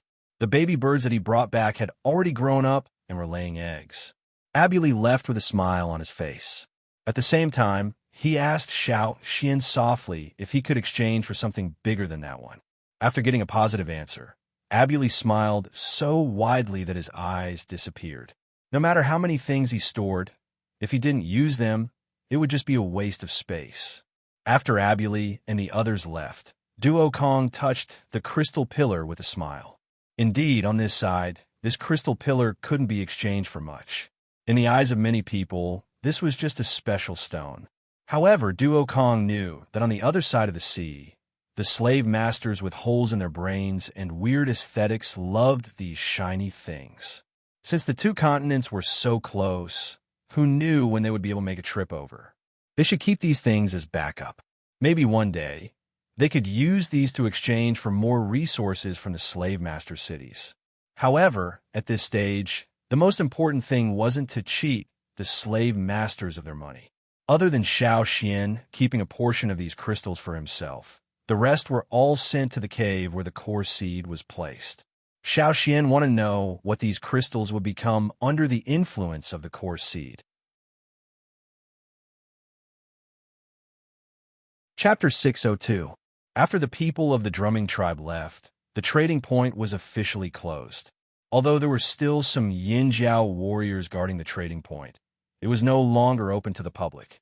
They would be closed for the winter to prepare for an even bigger trading event in the coming year. Snow began to fall from the sky, but it was different from the storm-like winters they had experienced before. This winter was more normal. Perhaps after the disaster, the geographical environment changed, and the weather changed accordingly. After 2 strange and hot winters, this year, the people of the mainland finally welcomed a normal winter. Perhaps in the forest further away, there are some warm places suitable for birds to live. However, the people of the mainland did not yearn for it. They did not have high expectations, and all they wanted was a normal winter. After Xiao Xian arranged everything in the trading point, He took the things he had on hand back to the tribe and began to polish the lenses. Transparent crystal was suitable for polishing lenses. Xiao Xian tried to make a simple telescope. In the other world, he used to make it for fun. Now, after so many years in this world, Xiao Xian's memory was a little fuzzy. However, after a few more attempts, Xiao Xian believed that he could make it. The lens barrel was made of bamboo with different thicknesses. It was mainly divided into 3 parts: the front part, the middle part, and the back part. However, the most troublesome part was polishing the lens. After all, it was made by hand, so there would be many defects. If one did not pay attention, it would be worn out. Fortunately, Xiao Xian had been practicing for many years. Although he did not succeed on the first try, he still managed to get a satisfactory result after a few tries. The focal length of the lens was not known, so Xiao Xian roughly used a method of focusing light to determine it. Everything was done manually. When the lens, eyepiece, and lens were finally finished and the front, middle, and back parts were made, Xiao Xian assembled them and made a simple telescope. Xiao Xian tried to see the situation on the other side of the river. With the eyesight of many totem warriors, they could also see the scene on the other side of the river. However, with the help of binoculars, they could see more clearly. Unfortunately, Xiao Xian was still not satisfied with the result of polishing the lens. The image was not clear enough. This set of lenses could be used to make ground-based telescopes with a variety of magnification factors. All that was needed was to adjust the length of the central tube accordingly. However, Xiao Xian still had to continue improving the telescope if he wanted it to be more useful. In the future, he might even try to make a large aperture telescope. During this time, Old Ku had shown interest in making binoculars. After trying out with stones, he practiced polishing with small, opaque pieces that were knocked off from crystal clusters. Finally, he started trying to make a lens. Xiao Xian had explained the general principles to him. Old Ku didn't understand them, but as long as he knew what to do to get the best results, he could start working. In terms of precision, Old Ku was still better than Xiao Xian when it came to stone crafting. While Xiao Xian and Old Ku were working on polishing lenses, the expedition team returned. The expedition team didn't return before the snow. However, although it was snowing now, it wasn't too cold. Other than a few places near the shore, the rest of the river wasn't frozen. Occasionally, they could even see fishes with sharp teeth jumping out of the water. The expedition team had a mission. Other than trading, they also spread the news of the Flaming River trading point so that more people would know about it. This was the first reason. The second reason was that the expedition team had also investigated the movements of various parts of the mainland. This time they brought back some special news. Not long after the expedition team returned, someone came to call Xiao Xian to the mountain for a meeting. When Xiao Xian arrived, Ta, who had led the team, was already sitting inside and talking to Ao and the rest. "Xian, we've been waiting for you. Come in. What's that in your hand?" the shamaness asked. Xiao Xian passed the monocular to the shamaness. "I made a new toy." Ta, who was talking about what he had seen along the way, couldn't help but look over. The shamaness took the monocular and looked around. "What's it for?" "It's for seeing far away. However, this is only my first experiment.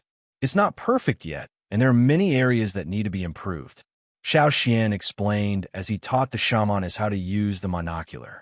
After listening to Xiao Xian's explanation, the shamaness was interested. She stopped talking about the meeting and got up to walk to the window. She lifted the thick animal skin covering the window and used the monocular to look outside. The hall was located near the top of the mountain.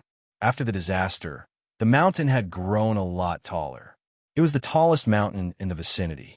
Therefore, one could see the situation in the distance from here. The window that the shaman had opened allowed one to see the other side of the river. It's amazing," the shamaness exclaimed.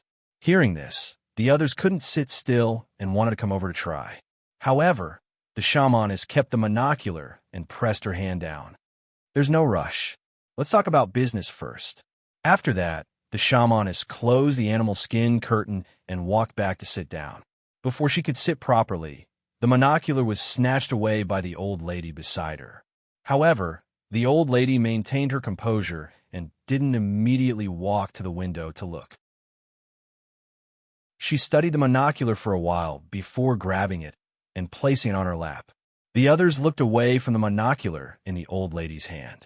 They suppressed their curiosity and started talking about business. Ta told everyone about the results of this trip. The expedition team also followed Xiao Xian's instructions and spread the news about the flaming river trading point. However, what surprised him the most was the desert that Xiao Xian mentioned. Indeed, due to the disaster, the two continents were closer to each other. However, the closest place to each other was the desert. This made Xiao Xian wonder if the slave masters chose to settle down in the desert because they were waiting for this day. This time, I was at the trading point and heard some news. I'm sure everyone still remembers the slave masters and slaves that appeared when we fought with Wanshi, right? Ta said with a serious expression, his eyes filled with suspicion. Yes, other than the ruler of the desert, Rock Hill City, there were also the defeated slave masters and slaves that were forced out of the desert by Rock Hill City. These people brought their slaves and wandered around. After destroying Wanshi, Xiao Xian also heard some news about them. These slave masters didn't have a good time against the tribesmen. They could only bully the people from the smaller tribes. If it was a battle between tribes, the other tribes wouldn't interfere. However, if the slave masters had the intention to rob someone, the central tribes wouldn't let them go. Hence, even if they were lucky enough to survive, these slave masters didn't have a good life. For the slave masters who had enjoyed a luxurious life, life was not good. Now that they heard that the two continents were close to each other, these slave masters who didn't have a good life wanted to sneak back into the desert and find a way to go to the other continent. Since they didn't have a good life here, they might as well go to another place. Maybe they could live a better life and regain their confidence.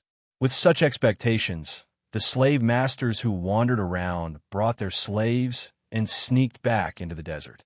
Not long after, only a few seriously injured people came out of the desert. Every one of them looked terrified and spoke crazily, as if they had suffered a great shock. A travel team that passed by the desert met them and heard the news from them.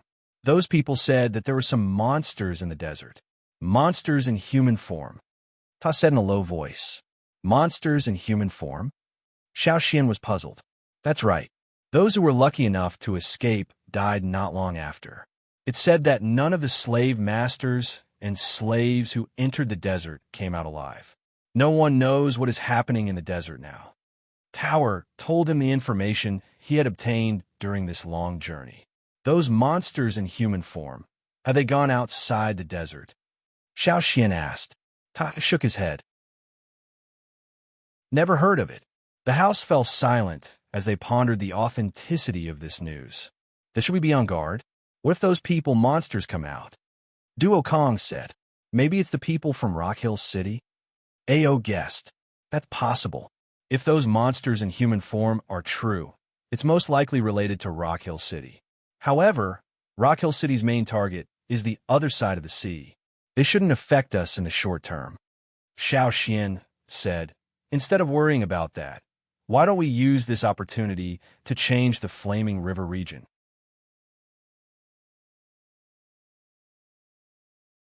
Chapter 603. That's right. Zheng Luo nodded. Even if something happens in the desert, we can't do anything now. Why don't we use this opportunity to develop? We want to establish our position as the largest tribe in the Flaming River region. We don't have to worry about the desert. Even if something happens there, they'll fight their own battles and we'll do our own. The two shamans agreed. There's one more thing, the shaman said. After this winter, Yin Jiao will have to make some changes. Xiao Xian knew what the shaman meant by changes. Actually, after the destruction of Wanshi, the tribe had been looking for a chance to make changes. After all, a tribe couldn't have two chiefs and two shamans forever if they wanted to continue developing. After the division of power, the people in the tribe would feel divided. It would be hard to make a decision on anything. Now that the disaster was over, they were sure to live here for a long time. The new chief and shaman would be appointed soon. Of course, Guizhe would take over as the new shaman. Guizhe also participated in the high-level meetings of the tribe. In the past year, the two shamans had passed on most of the knowledge they wanted to impart to Guizhe. The rest would be left for Guizhe to experience on her own. As for the new leader, it was decided long ago that Gui, he would succeed him. Duokong and Ta would be the two main leaders. The two shamans and chief would step down and become elders like Xian.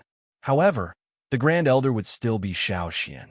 Because they were prepared, no one was surprised when the shaman said this. When winter ends and the trading point reopens, we will invite the tribesmen from the Flaming River region over. Then, everyone will know who the chief and shaman of Yinjiao are. Oh, said. This was the result of Xian's discussion with them. When the trading point reopened, they would hold a banquet and invite the representatives of the tribes from the Flaming River region. In Ao's words, it was to let them feel the power of the flaming horns. As winter came, the temperature dropped. The ducks didn't come out of their sheds.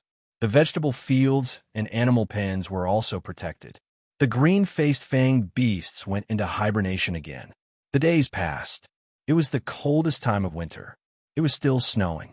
However, for the Yinjiao people who had experienced the stormy winter here, this was a rather mild winter.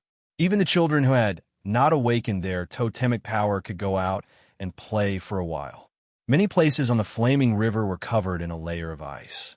Snow piled up on the surface of the ice, making the Flaming River look almost the same color as the land.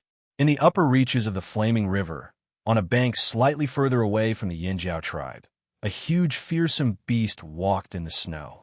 It shook its long gray fur and shook off the snow on its body. Then it raised its head and looked ahead. Even though it was far away, it could still smell the food coming from there. His crimson red tongue stuck out and brushed past his sharp fangs. It lifted its feet and walked forward. The white snow was imprinted with the shape of a millstone-sized beast's claw. The white fog exhaled by the beast merged with the whiteness of the ground. Other than the sound of its footsteps on the snow, there was only the sound of its breathing. It was getting closer. It was getting closer. There was a lot of food ahead. It could even hear the sound of food. However, just as it was about to walk over, its body froze. There was a cracking sound under its feet. The beast felt a sense of danger, and its fur stood on end. It stopped moving forward and turned to run. Unfortunately, it was still too slow. When it turned around, it used too much force and the thin layer of ice cracked. The cracks quickly spread to the surroundings. Large chunks of ice cracked and sank. The huge figure fell into the river. Splash! The splash of water broke the layer of snow on the surface of the ice. The beast's struggle made the ice crack even wider. Under the water, a group of hungry piranhas with mouths full of sharp teeth became agitated and started biting. Even though many of them were pulled out of the water and flapped their tails in the snow, they still opened their mouths and tried to bite something. The beast roared angrily, its voice echoing across the empty river. Although the river was frozen in winter, the temperature didn't make the layer of ice thick enough, especially in the middle of the river. It was dangerous even for humans to walk on it, let alone larger beasts. They could only walk a short distance before their weight broke the layer of ice. The beast was still struggling in the river. It waved its claws, and many piranhas could be seen biting onto its skin. This was a common sight this winter. That was why even though the dangerous river was gone and the river was frozen, many beasts still couldn't break through the barrier. This made the rain and drumming tribesmen feel much more at ease. However, this was only the case in this part of the Flaming River. If they went further upstream or downstream, would there be places with lower temperatures? Would the layer of ice be thicker? Would there be more beasts crossing the river from this side of the forest to the other side? They didn't know. The Yinjiao people rarely went out to hunt in winter. They would only occasionally send a group of people to guard the trading point. The river was frozen and ships couldn't travel, so they had Cha-Cha transport them by air. The two sides of the river weren't far apart anyway, so they could make a few trips back and forth. Xian had thought of making some transport by air, like gliders and hot air balloons. However, although there weren't continuous strong winds in winter, there would be some from time to time. No matter what, the safest way was to have Cha-Cha transport them by air. Xian spent most of his time at home polishing lenses with old Ko. Today, Xian was polishing lenses when someone came to report. The shaman of the drumming tribe is here. The shaman of the drumming tribe?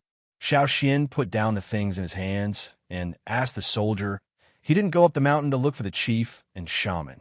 He did, but he said he was looking for you, Grand Elder, said the soldier. Xiao Xian didn't know why the shaman of the drumming tribe was here at this time, so he asked for the location and walked down the mountain. Other than the meeting hall on the mountain, there was another one at the foot of the mountain. Most of the time, people from the other side of the river would meet there to discuss matters. At this time, the shaman of the drumming tribe was already waiting there. Before Xiao Xian walked into the stone house, he sensed something and looked up at the river. The shaman of the drumming tribe didn't come here on a raft because many parts of the river were frozen. He came here on crocodile. Xiao Xian thought that the crocodiles would find a place to hibernate and wouldn't come out in this cold weather. He hadn't seen any crocodiles in the past few days. Most reptiles didn't like cold weather. He didn't expect there to be something special. On the surface of the river, covered with a layer of snow, there was a long path in the middle of the river. A crocodile's head rested on the ice, facing this way. When Xiao Xian looked over, the crocodile's closed eyes opened. Although they were a little far away, Xiao Xian could still see the dark brown irises in its eyes. Looking away, Xiao Xian opened the door and walked into the stone house. In the house, the shaman of the drumming tribe was sitting by the fire, holding a shining crystal in his hand. That crystal wasn't a water moon stone, but a stone similar to water moonstones that Xiao Xian brought over from the other side of the sea. Chapter 604. Seeing the stone in the shaman's hand, Xiao Xian knew why he came. On the other side of the sea, Xiao Xian found traces of crocodiles in the forest. He also found many stones left by the crocodiles. He just wanted to check it out, but he didn't expect to find something useful. Unlike the water moon stone, which could only be used after absorbing Yang Wang's power, Xiao Xian called it the water sunstone. At that time, Xiao Xian made a lot of water sunstones. When they crossed the sea, the people on the other side also brought the stones over. But after coming here, the water sunstone was more convenient and less expensive, so people used it more often. It should be the drumming tribe, people who saw Yinjiao warriors using the water sunstone. Seeing Xiao Xian come in, the shaman of the drumming tribe looked away from the stone in his hand. He was quite excited. I took the liberty of coming here to ask Elder Xiao Xian, where did you get this stone? Xiao Xian thought for a moment and said, these stones were brought over from the other side of the sea. The shaman nodded. He already knew this. Elder Xiao Xian, can you tell me the origin of this stone in detail? Sure. Xiao Xian told the shaman about how he found the stone, but he didn't explain the process in detail. At that time, I just wanted to try. I didn't expect to succeed. Maybe it's because my power of inheritance is special. The shaman's expression was very subtle. He couldn't figure it out. He could understand finding a stone left by crocodiles in a distant place. After all, crocodiles weren't the only ones in the drumming tribe. There were groups of crocodiles in many places. But how did Xiao Xian, a Yinjiao man, make this stone? Wasn't it exclusive to the drumming tribe? But Xiao Xian wouldn't tell his secret. He could only say this. So, after staring at the stone in his hand for a while, the shaman said, I don't know if you have more of these stones? After a pause, he added, stones left by unformed treasure fish. Yes. Can I borrow cough? The shaman of the drumming tribe suddenly remembered that his tribe had a huge debt. He hadn't paid it back yet, and now he had to borrow it again. However, this matter was different. He had to borrow it, or else he would keep thinking about it. Sure, wait a moment. Xiao Xian went back and took one of the stones he brought back. When he decided to cross the sea, Xiao Xian brought a few raw stones with him. Since the shaman of the drumming tribe wanted to have a look, there was no harm in giving them one. Holding the stone that Xiao Xian handed over, the shaman of the drumming tribe carefully observed it. Although the shape was similar, he could feel that it was not left behind by the crocodiles of their tribe. There was a strange smell on it that they could recognize. However, they were closer to the crocodiles after all. Even though they knew that it was an unfamiliar aura, they did not reject it. This, can I borrow it for a few days? The drumming shaman asked carefully. There was nothing he could do about it. In front of his creditor, he was always short of breath. No problem. Xiao Xian did not mind. Thank you. The shaman of the drumming tribe thanked him sincerely. Then, he carefully put the stone into his pouch. He thought of something and looked at Xiao Xian. Elder Xiao Xian, you said that you changed the stone left behind by Bao Yu? Yes. You didn't use the power of the fire seed? I mean, you did it with your own ability? Yes. How was that possible? The shaman of the drumming tribe was puzzled. The drumming tribe only produced water moon stones when a moon was full. Under the stimulation of the fire seed, the stones would form in the water moon passage. But why would something like what Xiao Xian said happen? If they didn't see the stone that was different from the water moon stone, they wouldn't have believed it. Before leaving, the shaman of the drumming tribe asked a question. He didn't expect to get an answer, but he couldn't help but ask. I didn't feel Yinjiao's fire seed. Did something happen? Ever since the day they moved here from Yinjiao, the drumming tribe didn't feel any suppression or rejection from the fire seed. At first, I didn't notice it. At that time, the impact of the disaster was too great. Then, something big happened by the river. They didn't have time to think about anything else. Then, everything stabilized. It was terrifying. They couldn't feel the fire seed. Moreover, these Yinjiao people seemed to have changed since the first time they met them. They couldn't tell why, but they could feel that they were different from the first time they met the Yinjiao people.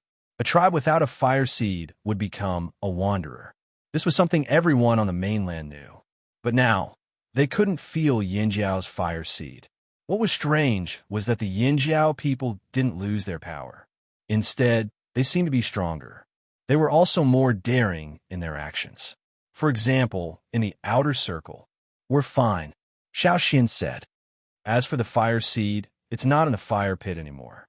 The shaman of the drumming tribe was confused. Not in the fire pit? He still didn't understand. If the fire seed isn't in the fire pit, where else could it be? Xiao Xian looked at him meaningfully. Then, he pointed at his forehead. Here, and he moved his hand to his chest and pointed at his heart. Here, the shaman of the drumming tribe narrowed his eyes. He seemed to have thought of something, but he wasn't sure what it was. His mind was a mess. He could only vaguely feel something. After sitting in a daze for a while, the shaman of the drumming tribe suddenly woke up. He looked around. Xiao Xian had already left. He didn't know how long he had been sitting there alone. Someone poured a new cup of herbal tea on the table in front of him, but the tea was already cold. Someone had added more wood to the fire beside him. He didn't notice any of this. He was thinking about Xiao Xian's words just now. After moving his slightly stiff body, the shaman of the drumming tribe stood up. He touched the stone inside the pouch and walked out to the riverbank. There were Yinjiao warriors patrolling the riverbank. They stood on the watchtower and greeted the shaman of the drumming tribe. The shaman of the drumming tribe smiled in response. Then, he stepped onto the ice on the river. His footsteps were so shallow that they couldn't even be seen. He stepped on the ice step by step, making a soft creaking sound. The ice on the riverbank was slightly thicker. He didn't have to worry about the ice breaking. He walked until he reached the place where the crocodile was waiting. Before he stepped onto the crocodile's back, he turned around and looked in the direction of the Yinjiao tribe. As a shaman, he was more sensitive to the power of the fire seed. He could feel things that others couldn't. The Yinjiao fire seed was indeed gone, but this was only on the surface. He could feel the burning heat of the Yinjiao fire seed in places that people couldn't see. It was there on that mountain everywhere. Thinking back to what Xiao Xian said in the stone house, the shaman of the drumming tribe took a deep breath and stepped onto the crocodile's back. The back of the crocodile, which was more than 10 meters long, surfaced from the water. Its swaying tail left ripples in the water. Under the water, there were some unwilling piranhas wandering around, but they didn't come close. The shaman of the drumming tribe looked in the direction of his tribe. He was deep in thought. The Yinjiao people seemed to have chosen a different path. How would the drumming tribe choose? Chapter 605. Xiao Xian knew that the shaman of the drumming tribe would be able to guess the changes in the fire seed. As for his final decision, Xiao Xian didn't know. Not every tribe had the courage and determination to change. After all, to the tribesmen, anything related to the fire seed was related to the survival of their tribe. They couldn't be careless. The winter weather was still cold. In comparison, the Yinjiao people were the busiest in this area. Xiao Xian occasionally went to discuss matters with the chief and shaman after winter. He was still working on the trading point. The rest of his time was spent polishing lenses. It wasn't an easy job. Compared to Xiao Xian's calmness, the shaman of the drumming tribe hadn't slept well for 7 days after leaving Yinjiao. The shaman of the drumming tribe wasn't old, but his personality was similar to that of the Yinjiao shamans.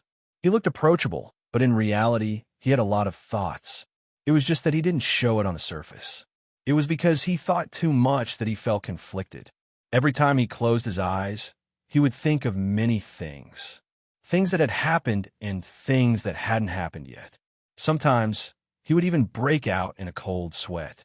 With bloodshot eyes, the shaman of the drumming tribe called Fanmu over to discuss the fire seed with Fanmu.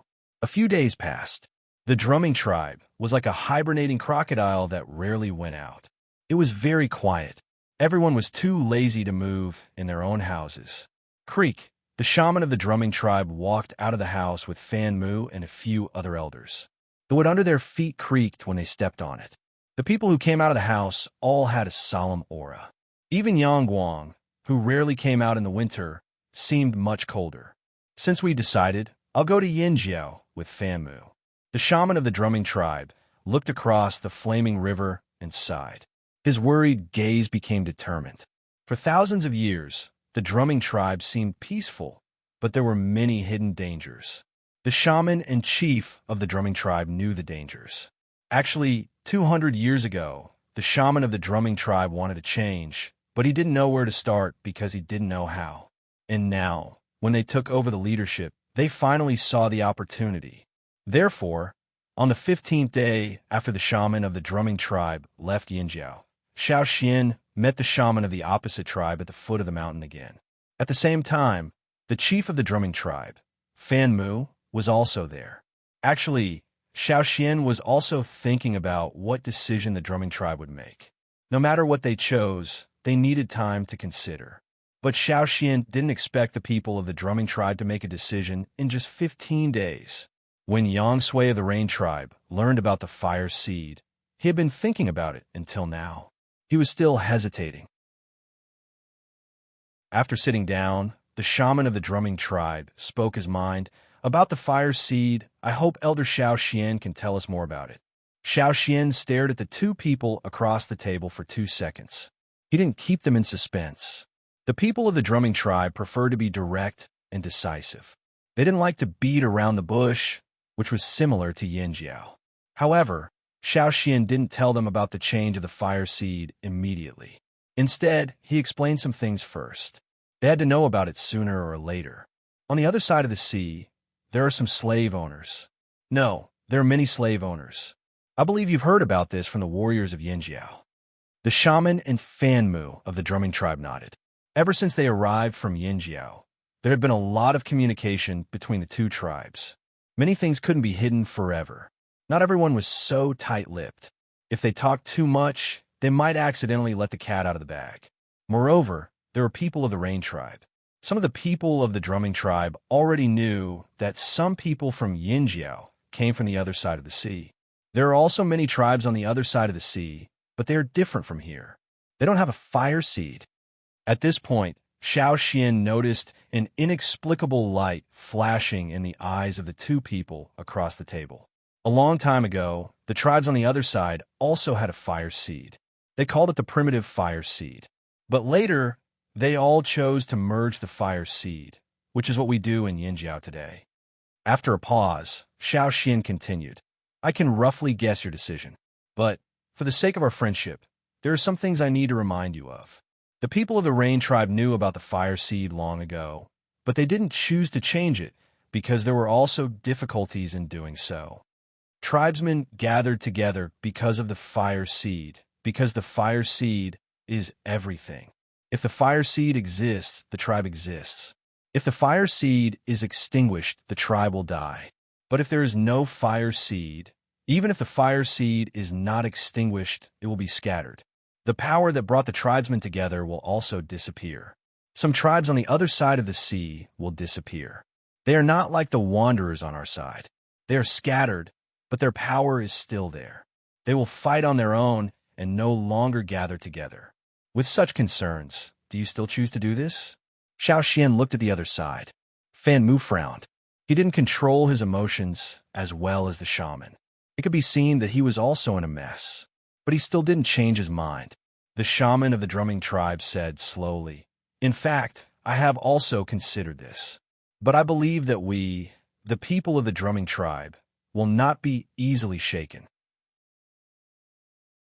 No matter what the form of the fire seed is, the people of the drumming tribe will always be together." Xiao Xian made a comparison and nodded in his heart. Wasn't that right? The people of the drumming tribe were not as hesitant as the people of the rain tribe. They were more united, and their core was more cohesive. Under the seemingly fierce appearance, they actually had the heart of an otaku. The probability of people dispersing was much higher in the rain tribe than in the drumming tribe. Xiao Xian had known the people of the drumming tribe for a long time. Although he didn't really spend much time with them, he could infer some things. According to Xiao Xian's understanding of the people of the drumming tribe, if they didn't lack food and had a stable life, they would rather stay in one place than wander around. Sometimes they would want to go out and see the world, but most of the time, they would stay in the same place. Even if they had the water moon stone, which was almost used as a universal currency, they would never have other thoughts. The drumming tribe did have some hidden problems, perhaps more than what Xiao Xian knew. But even so, Xiao Xian was still surprised that they made such a big decision within 15 days. Have you really made up your mind? Xiao Xian asked again. Yes. Fan Mu patted the table, as if to encourage himself. Then he stood up and bowed seriously to Xiao Xian with the etiquette of the drumming tribe. I hope Elder Xiao Xian can tell us. As he spoke, Fan Mu took out an animal skin roll from his animal skin coat and handed it to Xiao Xian. It was a promise and an oath. Any request had a price, and what was written on it was the decision made by the drumming tribe's senior leaders after discussion. Xiao Xian glanced at it and put it away. I'll discuss this with our Yinjiao shaman and chief, and I'll tell you the final decision. Thank you. The shaman of the drumming tribe and the chief, Fan Mu, bowed to Xiao Xian seriously again. Tribesmen's bows were not as pleasing to the eye as those pretentious slave masters, but they were more direct and serious.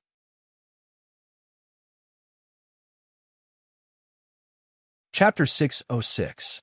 The Yinjiao people had always had a good impression of the drumming tribe. Although many people didn't say it, Xiao Xian knew that the drumming tribe was still very important to the Yinjiao people. After all, when the river was still there, the first tribe they saw when they crossed the river was the drumming tribe. That was the first tribe they saw when Yinjiao returned from the world.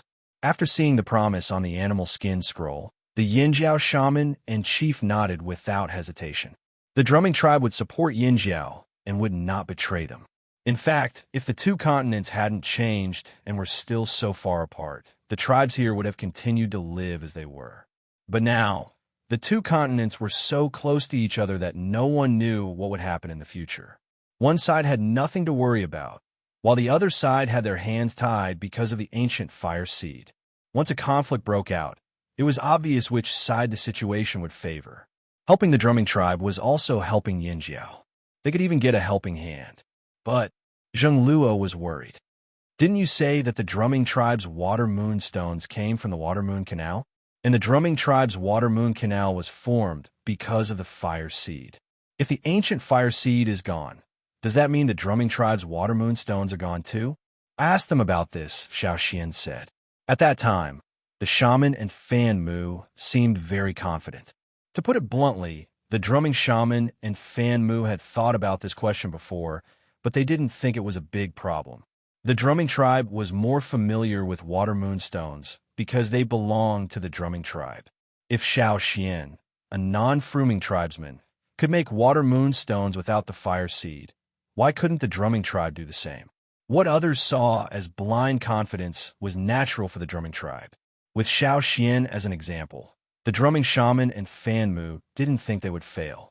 If this happened to the Rain tribe, they would probably struggle for at least half a year. In the Rain tribe's eyes, the drumming tribe made such a decision in such a short time. They were too careless and didn't think through it thoroughly. They lacked the nerve called caution. They only grew in height, but not in brains. But Xiao Xian could tell from his conversation with the drumming shaman and Fanmu that they were serious. Perhaps they had been waiting for this day for a long time. Of course, due to their personalities, different tribes had different ways of doing things. That was why the current situation was so different. Since he decided to tell the drumming tribe about the fire seed, Xiao Xian didn't delay. The next day, he called the drumming shaman over. The two shamans from Yinjiao, the pseudo-shaman Ge, the drumming shaman, and the Xiao Xian, talked for a while. The two shamans from Yinjiao talked about their experiences and summarized the core points left by their ancestors. Merging the fire seed wasn't easy. There were many details to consider. The drumming shaman stayed in Yinjiao for 3 days and 3 nights without sleep. Finally, he sorted out a plan and left with anxiety and excitement. The crocodile that sent the drumming shaman away was still the same one. It was different from the others. In the past, when the crocodiles were active, it didn't stand out, but in winter, it stood out. Every few decades, a crocodile like this would appear in the drumming tribe. It wasn't the leader of the crocodiles, but it would follow the drumming shaman until the next special crocodile appeared. Xiao Xian was just curious about the special crocodile in the drumming tribe. After that, he didn't pay much attention to it and focused on the merging of the fire seed. It was winter now, and there were no enemies. They didn't have to worry about other tribes attacking them. It was indeed a good opportunity, but it wasn't right either. The two shamans from Yinjiao had advised the drumming shaman that if they merged the fire seed after winter, it would be less dangerous. After all, that was the important time for many tribes to sacrifice. Perhaps the fire seed would be more active then. However, this suggestion was rejected by the shaman of the drumming tribe.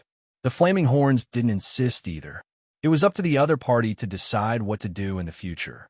They only said what they had to say. As for what to do in the future, it was still up to them. So, on a cold day, when Yang Guang appeared and disappeared, snow began to fall. The drumming tribe held a very important sacrifice. For such a small tribe, no one cared whether or not they would hold a sacrifice ceremony, and no one knew when they would hold one. But this time it was different. In the falling snow, a white flame surged and a brown crocodile appeared in the air. It was just a shadow, the totem of the drumming tribe. The brown crocodile was surrounded by a circle of white flame, which made it even colder in the snow. Across the river, Xiao Xian could hear the crocodiles that were supposed to be hibernating. There was no earth-shattering scene like when the Yinjiao tribe merged the fire seed, but there was still a lot of noise. At least all the tribes living nearby could feel the strong change in the fire seed. The fire seed of a foreign tribe was too strong. As long as one was alive, they could feel it. Unless they were in hibernation, they couldn't ignore it. What's going on? Yang Sui, who was wrapped in animal skin and drinking soup beside the fire, dropped the bowl of soup on the ground. He didn't care about the animal skin and jumped up like a spring. He opened the door and rushed out. Many people of the Rain tribe didn't know what was going on and looked out of the window. Yang Sui rushed out directly. He even forgot that he didn't wear shoes and stepped directly into the snow. Looking in one direction, Yang Sui blinked and blinked again.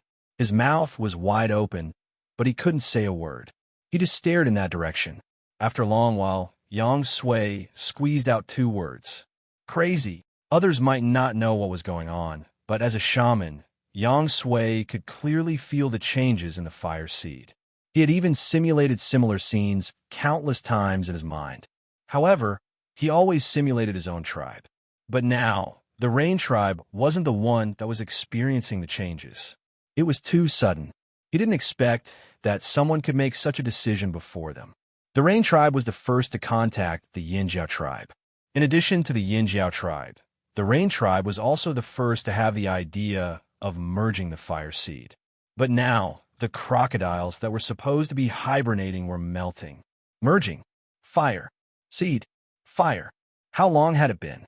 Those people of the drumming tribe made such a decision so easily. If they weren't crazy, then what were they? Yang Sui stood in the face of the cold wind. His feet were covered with a layer of snow, but he didn't seem to feel cold. He stared at the direction of the drumming tribe. There seemed to be a white flame surging in the sky. After a long time, when the vague white flame in the sky disappeared, the turbulent aura of the fire seed faded away, and everything became calm again. Yang Sui came back to his senses. He stopped the nearest person and asked him to call the leader and the old guys who had always opposed his decision to come over. I don't care what they are doing. Tell them to come to me immediately. Yang Sui was about to go back to the house, but as soon as he wanted to move, he fell directly on the ground. His legs were so cold that he couldn't feel them. In the end, he had to be carried back to the house. When he went back to the house, Yang Sui was still sighing. How could those bastards beat us to it?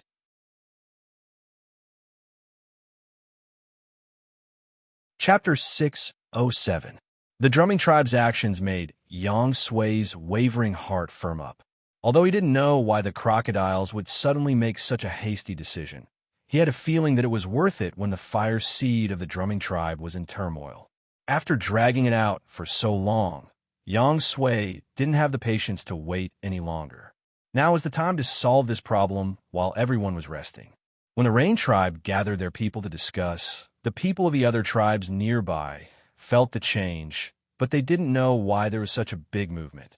Some of the more timid ones even gave up their original plans to go out and hit at home, afraid that another destructive event would happen. Too many things had happened in the past 2 years, and they were all scared. They should have succeeded, Xiao Xian said as he stood on the mountain, looking at the drumming tribe on the other side of the river. Yes, the shamaness was relieved. She had a good impression of the drumming tribe. Even the people who came from the other side of the sea liked the drumming tribe. After interacting with so many tribes, the drumming tribe was their best neighbor. The drumming tribe also produced water moonstones, so they didn't want anything to happen to the drumming tribe. Now that the drumming tribe had successfully merged with the drumming tribe, they were naturally happy. 2 days later, Xiao Xian, the shamaness, and the chief went to the drumming tribe to visit their new neighbor who had just merged with their fire seed. In these 2 days, the complicated emotions of the drumming tribesmen had faded away. However, when Xiao Xian went over, he could still feel a sense of loss from the drumming tribesmen, but they couldn't help but be excited. The fire seed was gone, and the fire pond no longer had a fire that burned all year round. It also couldn't provide them with any protection. The power of the fire seed had been dispersed into every drumming tribesman's body. They could only rely on themselves from now on. Since the founding of the tribe, everyone was already used to the fire seed's customs. Now that there was a sudden change, no one could accept it immediately. Perhaps only the young children could accept it quickly. What do you think? Xiao Xian asked Fu Shi, who was chopping wood silently. Actually, the drumming tribesmen had already prepared all kinds of firewood before winter came. The haystacks behind the house were still tall. It's all right. After pondering for a while, Fu Shi finally managed to squeeze out 2 words. Then, he continued to chop the firewood. While waving the stone axe, he said, I feel like I'm full of energy, but something's not right. It's normal. Our tribe was like this at the beginning too. Xiao Xian said, You'll get used to it. Sigh. Fu Shi didn't know how to express his thoughts, so he didn't say anything and continued to chop the firewood. In the drumming tribe, there were many people like Fu Shi. They felt their whole body was full of energy, but at the same time, something was not right. This was because the fire seed had not completely merged with their bodies. It'll be fine once the fusion is completed. To the drumming tribe, the fire seed was one of the most important things. Another important thing was the water moonstones. After the disappearance of the primitive fire seed, the water moon channel, which originally produced water moonstones, could no longer obtain energy from the fire seed. The water moonstones could only be obtained through other channels.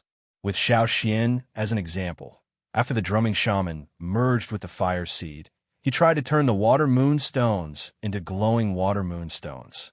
However, he never succeeded. The drumming shaman wasn't in a hurry.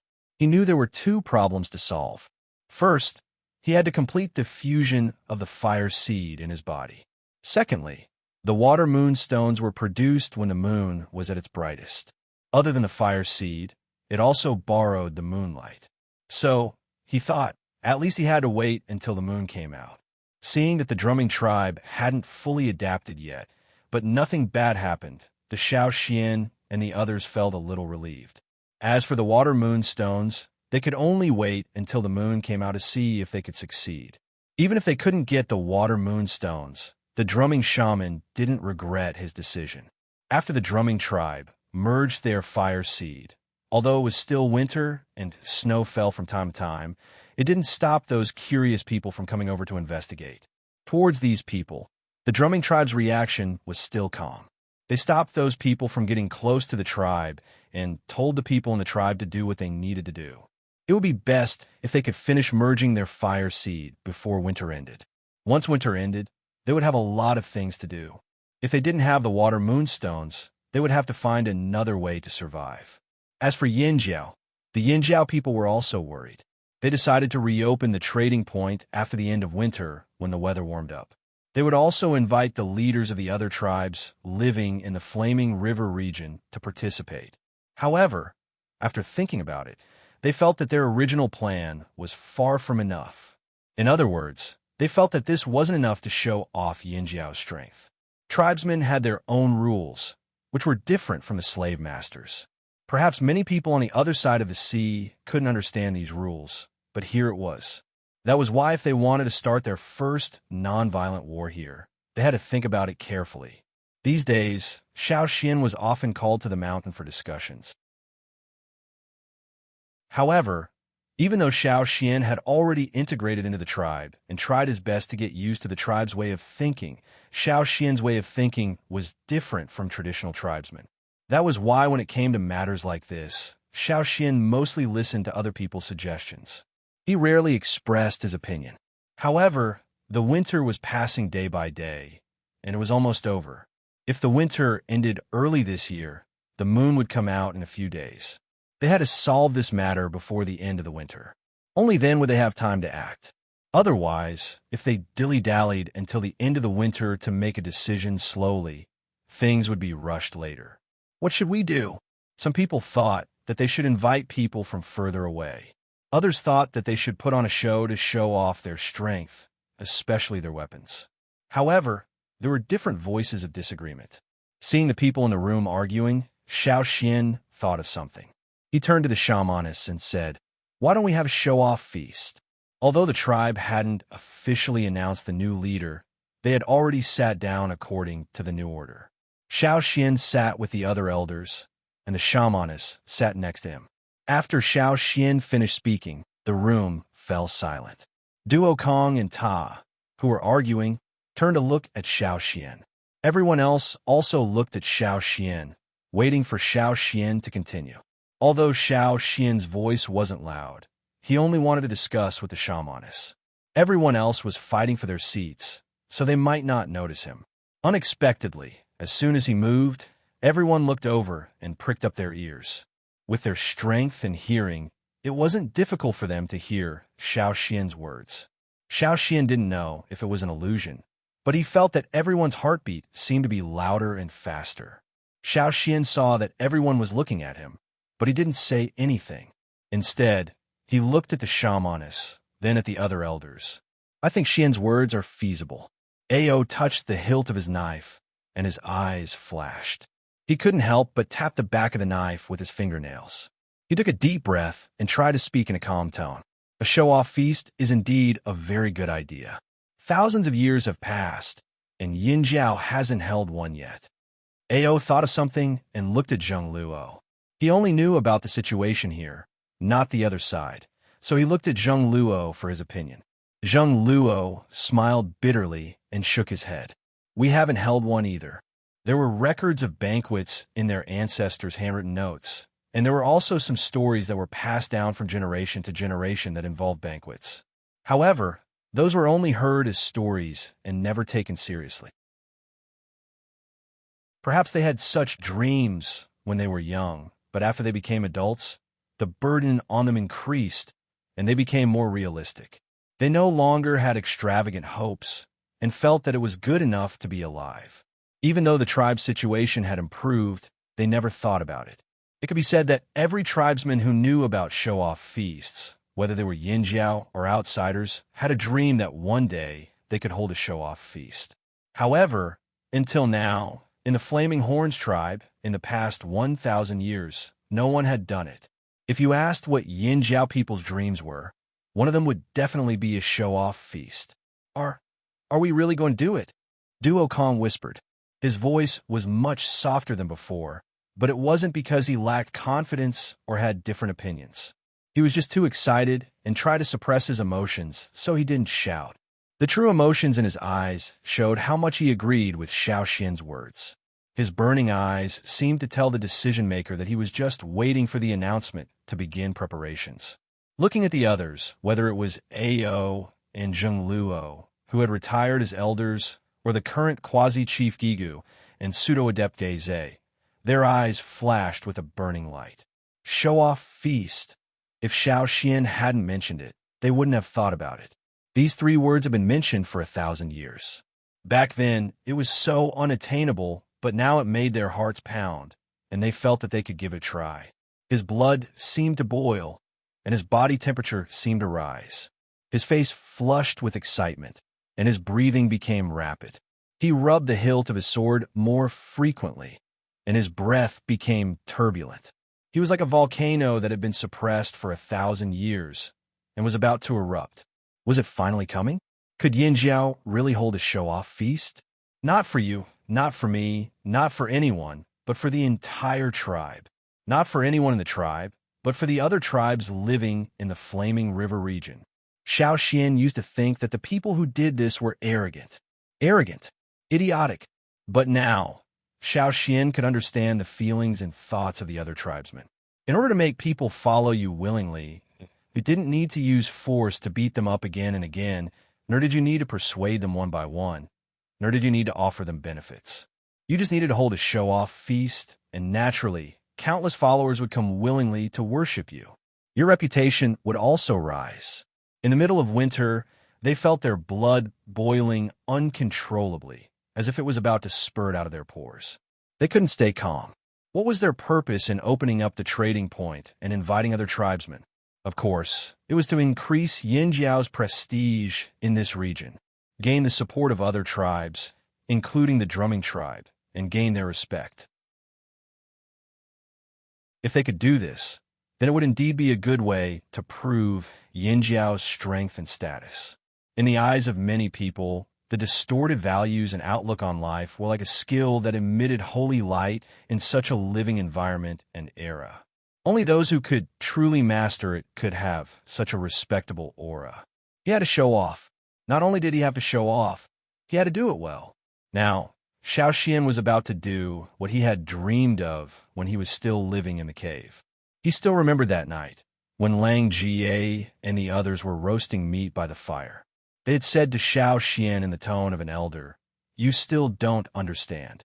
Back then, Xiao Xian had thought that one day he would be an idiot too. Now, not only was he about to do what he thought was an idiot, he was about to bring the entire Yinjiao tribe with him.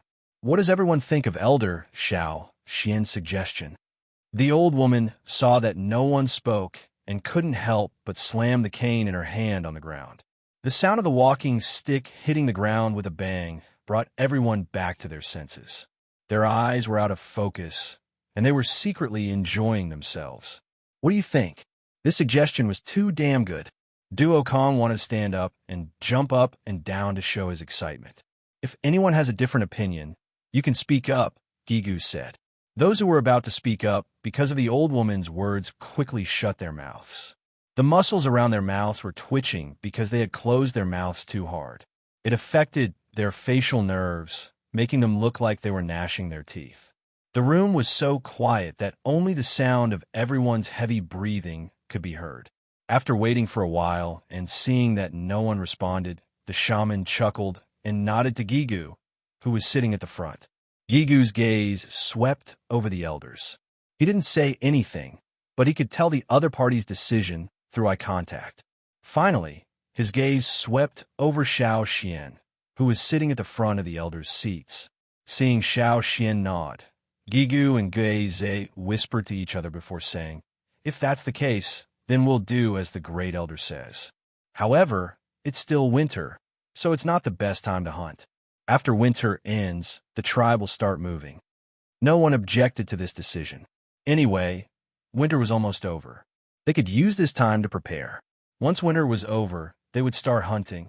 Duo Kong also planned to hunt an even fiercer beast as a trophy. When the time came, he could show it off at the banquet and let everyone know that it was him, the leader of the Yinjiao tribe, who hunted it. It was the result of him, Duo Kong, leading the team. After the meeting ended, everyone hurriedly left and gathered their main subordinates. They rubbed their palms together and planned to do something big after winter ended. In the past, they had imagined that the tribe wouldn't have to worry about food and water. Now they had done it. In the past, they had imagined that the tribe could become stronger and have more things that others didn't have. Now, they had done it, and they would do even better in the future. In the past, when they were just children who hadn't awakened their totemic power, they would listen to the stories of the elders sitting on the stone blocks in front of the house. They had imagined that when they awakened and had power, they would hold a banquet to show off their wealth. Now, their dreams were about to come true.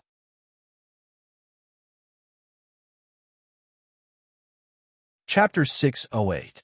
Winter had yet to end, but the tribe was already bustling with activity.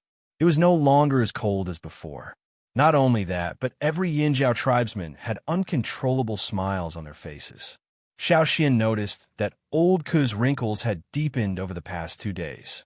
News of Yinjiao's plan to hold a banquet had already spread throughout the tribe. Everyone was gearing up for a big event after the end of winter. No one felt that it was extravagant or wasteful. Just like Xiao Xian, they couldn't wait to raise both hands in approval. Moreover, this banquet would not be held by a single person, but by the entire tribe. Just the thought of it made them excited. Many of them had not slept well for several days in a row. They were too excited and couldn't fall asleep at all. The chief and shaman had said that each of their clans would have a chance to show off when the time came. The number of new bronzes was still limited. Even if some people already had one would definitely not be enough for hunting. The rest would have to be settled with stone tools. Therefore, from the top of the mountain to the bottom, the sound of stone tools being polished could be heard all the time. Even at night, some people could see firelight seeping through the narrow gaps in their houses. Although they couldn't hit the stone tools recklessly late at night because it would be too noisy, they could still polish them. Due to the cataclysm, the night swallow that used to appear at night had disappeared for a period of time. They had not been seen recently either. Some people said that they had flown to other places with the migrating birds, while others said that they had been scared away by the cha-cha. No matter what the truth was, the night swallow was no longer seen in the tribe. This made the tribe, which no longer had a primitive fire seed, feel safer. Besides, even if the night swallow returned, the tribe would wipe them out and not let them pose a threat to the people in the tribe. Xiao Xian did a rough calculation. If they were going to hold the banquet, they would have to wait for about 100 days after the end of winter. This way, the opening of the trading point would have to be delayed. But that didn't matter. It wouldn't be too late to open the trading point after the banquet was prepared and the invitations were sent out. The first outsider to find out about Yinjiao's upcoming banquet was Yang Sui. He had wanted to discuss the matter of the fire seed with Xiao Xian, but he did not expect to hear such shocking news. That was a banquet to show off the rich, and it was held in the form of a tribe. This was crazy. For many tribesmen today, Yinjiao's actions were indeed shocking. Have you decided? Xiao Xian asked. I've decided. Yang Sui looked away from the busy Yinjiao people in the snow and nodded hard. The drumming tribe's actions made him more determined and convinced many people in the Rain tribe. Even if there were still some who opposed, most of them still supported Yang Sui. For us, it's not the best time to merge the fire seed, but I have to make preparations first. Xiao Xian did not say much. He explained to Yang Sui the things he needed to pay attention to in detail. He believed that after this, Yang Sui would go to the drumming tribe to ask for their advice. When Yang Sui returned to the Rain tribe, he was still in a trance. When he came back to his senses, he was already sitting in the shaman's house, surrounded by a circle of people. Most of them looked at Yang Sui with condemnation, as if Yang Sui had done something wrong. But because of Yang Sui's influence in the Rain Tribe, they did not dare to say it to his face. Even if they agreed to merge the fire seed, they still felt uncomfortable and kept a straight face all day. Now that Yang Sui had returned from Yinjiao, they did not smile. I've already learned the method of merging the fire seed from Yinjiao. I've also asked the drumming tribe. I'll think about it carefully and make a final plan before I tell you the specific time, Yang Sui said. Many people sitting around just glanced at Yang Sui and then lowered their eyelids again to avoid Yang Sui seeing the disapproval and anger in their eyes. Even if Yang Sui did not see their expressions, he could guess what they were thinking. However, Yang Sui did not say much. Instead, he sighed heavily. This time, I went to Yinjiao and got some news. Hearing Yang Sui's words, the surrounding people's eyelids twitched. Although they didn't look at Yang Sui, they had already pricked up their ears. They wanted to know what Yang Sui had learned. His long sigh just now contained a lot of complicated emotions. One of Yang Sui's supporters couldn't help but ask, "Shaman, what news did you get? Is Yinjiao doing something again?" That's right. Yang Sui looked around meaningfully and said, "Yinjiao is holding a banquet to show off their wealth." What? The person who was unhappy jumped up as if he had been kicked. He stared straight at Yang Sui. It's really a banquet to show off their wealth, and not something else? It's true. Yang Sui became serious too. He emphasized every word. It's happening when the Flaming River trading point opens again. Everyone in the room gasped in unison. The supplies they had now were only enough to ensure their survival. They still owed a lot of debt, and they had to scrimp on every meal to survive through the winter. On the other hand, the Flaming Horn tribe was already considering holding a banquet to show off their wealth. How rich must the Yinjiao tribe be to have the idea of holding a banquet to show off their wealth? After the initial shock, the room erupted into chaos. They also knew about the showing off banquet, but they had only heard about it and had never seen it with their own eyes. Perhaps the big tribes in the central region had held such banquets before, but the Rain tribe had always lived in a remote place and had never experienced it. Everything was just hearsay. But now, Yang Sui was telling them that they would be witnessing a grand banquet in the near future. Yang Sui ignored the chatter around him and continued. I've already received the notice. The Flaming Horns will inform me of the specific time and time. I will bring a group of people to the Flaming River trading point to participate. The discussion suddenly stopped. Bring some people? These words were quite subtle. Then, can I go too? Someone asked Yang Sui. What about me? Me too. Yang Sui didn't give a direct answer. Instead, he said, we'll decide when the time comes. I don't know how many people I can bring. There's a limit to the number of people.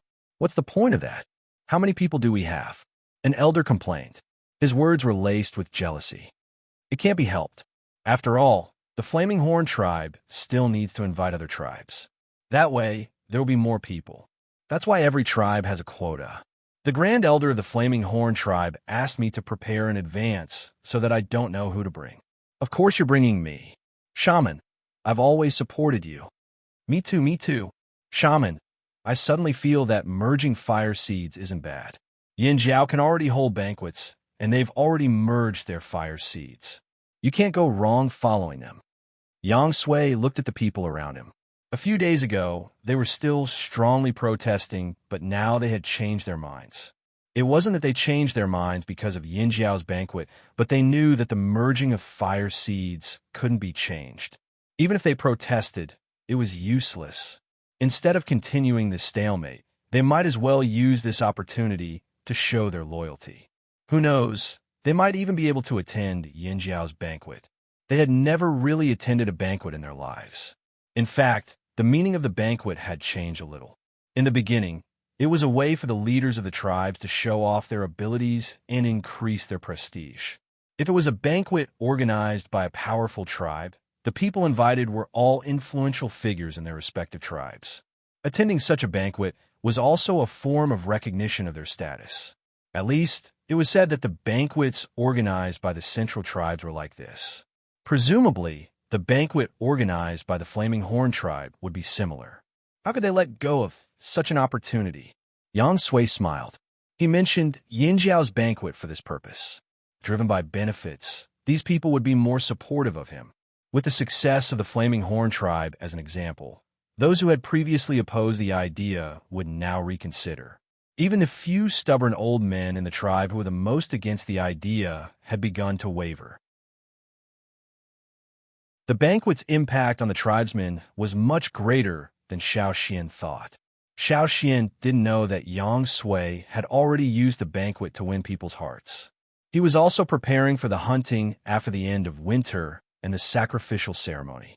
Once winter was over, the annual sacrificial ceremony would begin in a few days.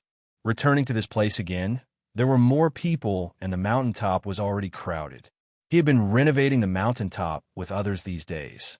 When the snow stopped and the cold wind stopped, two thin crescent moons appeared on both sides of the night sky in the dark night. The warriors on the watchtower saw them and blew the horn. Woo! In the silent night, the horn sounded from all the watchtowers and spread to every corner of the tribe. Even the drumming tribe on the other side of the flaming river could hear it. The Yinjiao warriors didn't even put on their animal skins. They ran barefoot out of their houses and looked at the crescent moons in the sky. They howled in excitement, mimicking the howls of the beasts in the forest. Even so, it couldn't quell the fighting spirit in their blood. For the sake of their childhood dreams, they were about to enter the forest to hunt and show their spoils of war to more people. Duo Kong roared, "Little ones, are you ready?" "Yes. We can leave any time. My big knife can't wait any longer." Roar. Sounds of agreement came from all over the mountain. "Ha ha!" Duo Kong laughed as he went back to his house to lie down. However, he was too excited to sleep.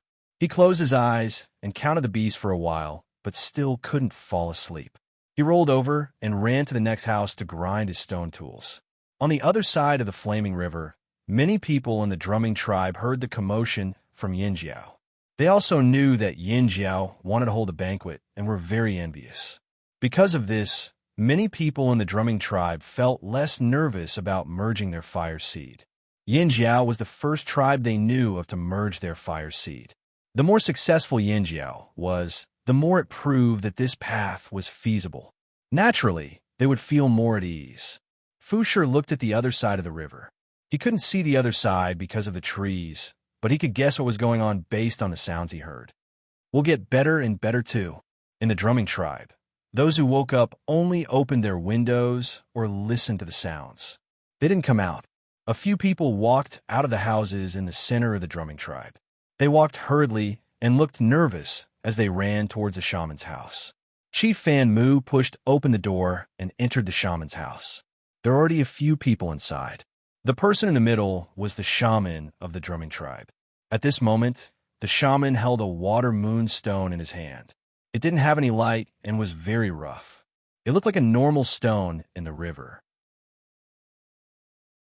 Those who didn't know wouldn't even look at it. But now, everyone who entered the house had their eyes on the small stone in the shaman's hand. After merging their fire seed, they couldn't change the stone because there was no moonlight. Now, the moon was out and there was moonlight. This should be enough, right? Even though it was just a thin crescent moon and wasn't as bright as a full moon, they could still feel the difference. The shaman of the drumming tribe took a deep breath and opened the door to an empty space in front of the door. Without the trees, they could see the two dim moons in the night sky. Taking a deep breath, the shaman of the drumming tribe began to mobilize the power of the fire seed in his body. The power of the fire seed existed in the totem in his mind, and also in his blood, bones, and muscles. A trace of power extended from the totem flame in his mind. It flowed down his neck, passed through his arm, and gathered all the power along the way. Finally, it was transmitted to the palm that held the stone and merged with the stone. The shaman of the drumming tribe could feel that this stone was different from the ones he tried in the winter. He could feel that the water moon stone in his hand was alive. It was no longer an ordinary stone. Rustle, rustle, rustle. The sound of fine particles falling was heard slowly. It was a sound that the people of the drumming tribe were familiar with. Every year, when there was a full moon, they could hear this sound at the edge of the Watermoon Canal. Although this sound was very slow and intermittent, and was far from a movement of the Watermoon Passage when the moon was full, this alone was enough to excite them. Even if they were very confident that they wouldn't fail, they still had to be prepared for the worst. They had even thought of the situation where they couldn't create water moonstones anymore. The scene in front of them proved that they would continue to hear this familiar sound for the rest of their lives until they could no longer hear any sound in the world. Not far away, the chief of the drumming tribe, Fan Mu, was holding his breath. His clenched fists were trembling because of too much force. Especially when he heard that sound, his trembling became even more intense. The stone in the drumming shaman's hand looked very ordinary, but now the top of the stone was shining brightly. It was the light of the water moonstone. Even though the light was very small and dim, it could be ignored if you didn't pay attention. Everyone who saw this scene waved their fists in the air excitedly. Yes, it really works. The great elder of the Yinjiao tribe is telling the truth. We can really make the water moonstone by ourselves. After the joy of the Yinjiao tribe, the drumming tribe also laughed happily. In the dark night, some big and small figures came out of the holes in the ground. A crocodile looked up at the night sky and made a few low growls. Winter was over, the river was about to thaw, and the hunting was about to begin.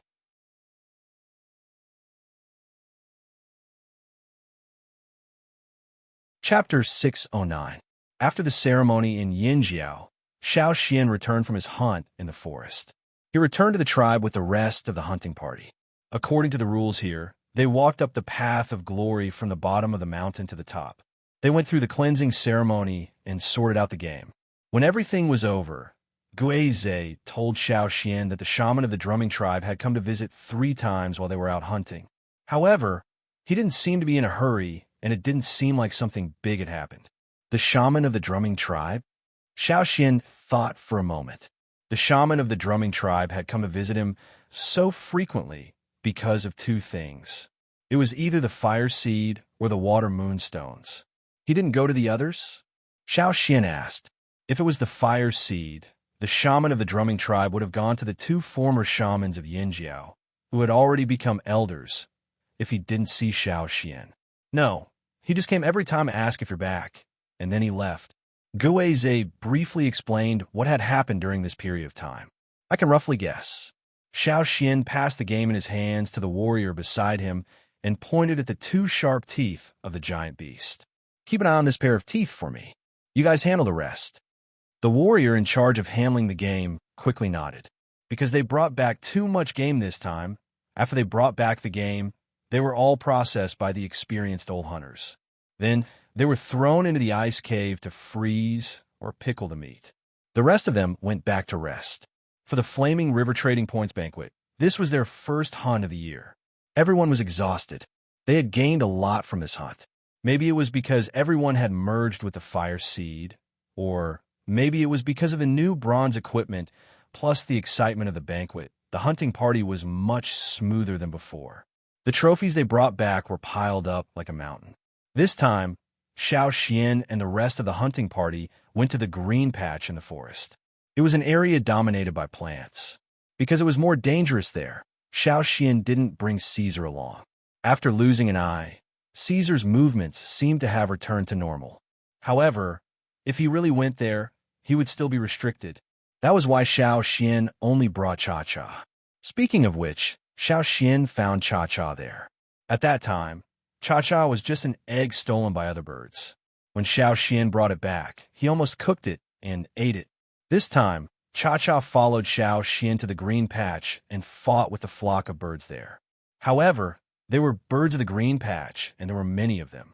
Even though Cha-Cha had undergone 2 transformations at Eagle Mountain, it still couldn't easily gain the upper hand against a flock of birds like that. Even after returning to the tribe, Cha-Cha was still in a bad mood. After Xiao Xian went down the mountain and returned to his house, he didn't immediately go to the other side to look for them. He wanted to take a nap first. Unfortunately, not long after Xiao Xian closed his eyes, the shaman of the drumming tribe came over. No wonder the shaman of the drumming tribe was so well informed. After all, when the Yinjiao hunting party came back, they made too much noise. Even across the flaming river, the drumming tribe could hear and see them. This was the first time the shaman of the drumming tribe saw a Yinjiao hunting party return. No wonder when he came to look for Xiao Xian, the Yinjiao people told him that if the hunting party came back, the other side would definitely hear them. So that's why, after coming to Yinjiao, the shaman of the drumming tribe went straight to Xiao Xian's house. Xiao Xian yawned as he watched the shaman carefully take out a pouch made of animal skin. Then, he took out a water moonstone the size of an egg. However, compared to the water moonstones he used before, this one was much dimmer and had no shine on its surface. The water moonstones used to be as smooth as a peeled egg and had a slight coolness to them. However, the one in front of him wasn't like that. Other than the dimness, it was rough to the touch. The surface of the crystal had many uneven wrinkles, like sand. This is a water moonstone. Xiao Xian was confused. That's right. A smile appeared on the shaman's face. This water moonstone was made by me. It took me 8 days. During the 8 days of making the water moonstone, other than eating and drinking when he was too hungry or resting, when he didn't have the energy to continue, the shaman of the drumming tribe spent the rest of his time making the water moonstone. When Xiao Xian was on the other side of the sea, he felt very dizzy when he turned the stone into a water moonstone for the first time. The shaman of the drumming tribe was even more dizzy. He couldn't even complete the transformation in one go. He had to do it over 10 times in 8 days. This was why the surface of the water moonstone wasn't smooth. Every change on the surface was a node for the shaman of the drumming tribe to continue after he rested. Plus, the moon had just come out at that time. It wasn't bright, so it was difficult to make the water moonstone. That was why the stone was so dim after it was completed. However, all of this proved that Xiao Xian was right. They could indeed change the water moonstone themselves. Now, after merging with the fire seed, everyone in the drumming tribe was like a miniature version of the fire seed. The power of the fire seed still existed in their bodies. The success of the shaman of the drumming tribe meant that the others in the tribe could do the same. Take it slow. Try a few more times and you'll get better. Xiao Xian handed the stone back to the shaman. He wanted to comfort him, but he didn't expect to see the shaman's proud face. He didn't seem to be ashamed or troubled by this. I think so too. The shaman of the drumming tribe wanted to share this with Xiao Xian. He wanted to share his experience in turning stones into water moonstones. After all, in the entire Yinjiao tribe, only Xiao Xian had this special ability. It was useless to ask anyone else. After chatting for a while, the shaman of the drumming tribe hurried back. He was now making the second water moonstone. He had already made half of it. He should be able to finish it in 2 days. Compared to the previous one, this one was a day earlier. It was still an improvement. Plus, he didn't know if it was because the moonlight was stronger or because he was more familiar with the fire seed, but the second water moonstone was brighter than the first. Now that the shaman of the drumming tribe had succeeded in making the first water moonstone, everyone in the drumming tribe started to learn this skill. This skill was no doubt a shortcut for them to survive. It was also their tribe's advantage. The water moonstones that the crocodiles had taken out from the water had been kept in their own homes. This year, they didn't have to wait for the full moon. They could rely on their own abilities to complete everything. They also didn't have to worry about being attacked and robbed by other people with bad intentions on that day. The drumming tribe's restless hearts calmed down because of the successful conversion of the water moonstones. At the same time, the rain tribe, who had just finished their fire seed merging ceremony, was still in the early stages of the process. Xiao Xian didn't have much time to understand these people. He still had a new mission. Because Yinjiao and the Hui tribe were partners, this time, Yinjiao was hosting a banquet at the Flaming River Trading Point. Although they said they would invite the neighboring tribes, they still had to invite those who were close to them. They also had to inform the other major tribes. That was why Xiao Xian brought an invitation letter personally written by the new shaman. He sat on Cha-Cha's back and headed to the grasslands. There were other people who set off with Xiao Xian, but they weren't going to the same place as Xiao Xian. Xiao Xian was going to the grasslands to invite the Hui tribe. He was also going to send an invitation to the Tian Shan tribe. The others were going to send invitations to the other major tribes. The Yinjiao people didn't care if the other tribes were going to the banquet or not. They just wanted to inform the other tribes that Yinjiao had the ability to host banquets. Xiao Xian followed the route he took the first time he went to the grasslands with the expedition team. Although the disaster was intense, the changes on the grasslands weren't as obvious as other places. At least, what Xiao Xian saw now wasn't much different from what he remembered. The Hui tribe left behind a map of the grasslands, but Xiao Xian didn't choose the fastest route. In this season, the grasslands were green again. Waves of grass rose with the wind and spread into the distance. Thud, thud, thud, thud. Behind a distant mound, a group of patrolling soldiers on horses passed by. This was something they had to do every day, because they raised cattle, sheep, and other livestock. In addition to guarding against poachers on land, they also had to watch out for birds of prey in the air. As soon as they saw a suspicious figure in the air, they entered a tense state of alert. "It's an eagle," someone shouted. "Be careful, ready the arrows. Wait for it to fly low, then shoot." The leader of the patrol, Bei, signaled the people behind him to be ready to shoot the eagle. Even if they couldn't kill it, they just had to chase it away. However, the eagle was flying too high in the sky. When they looked up, Yangguang was too dazzling.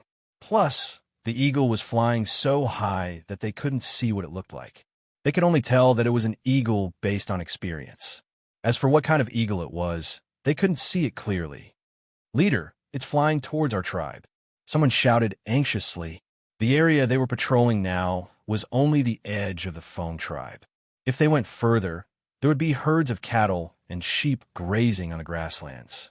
The herders might not be able to stop the predator in the sky in time. "Blow the horn." Bei raised his hand and signaled the people next to him to blow the horn, reminding the people in other places of the tribe to be careful in the sky. However, when the man just took out the horn and was about to blow it, he heard a few whistles in the sky. "That's the sound of a wooden whistle?" Bei stopped the man with the horn and looked up at the sky.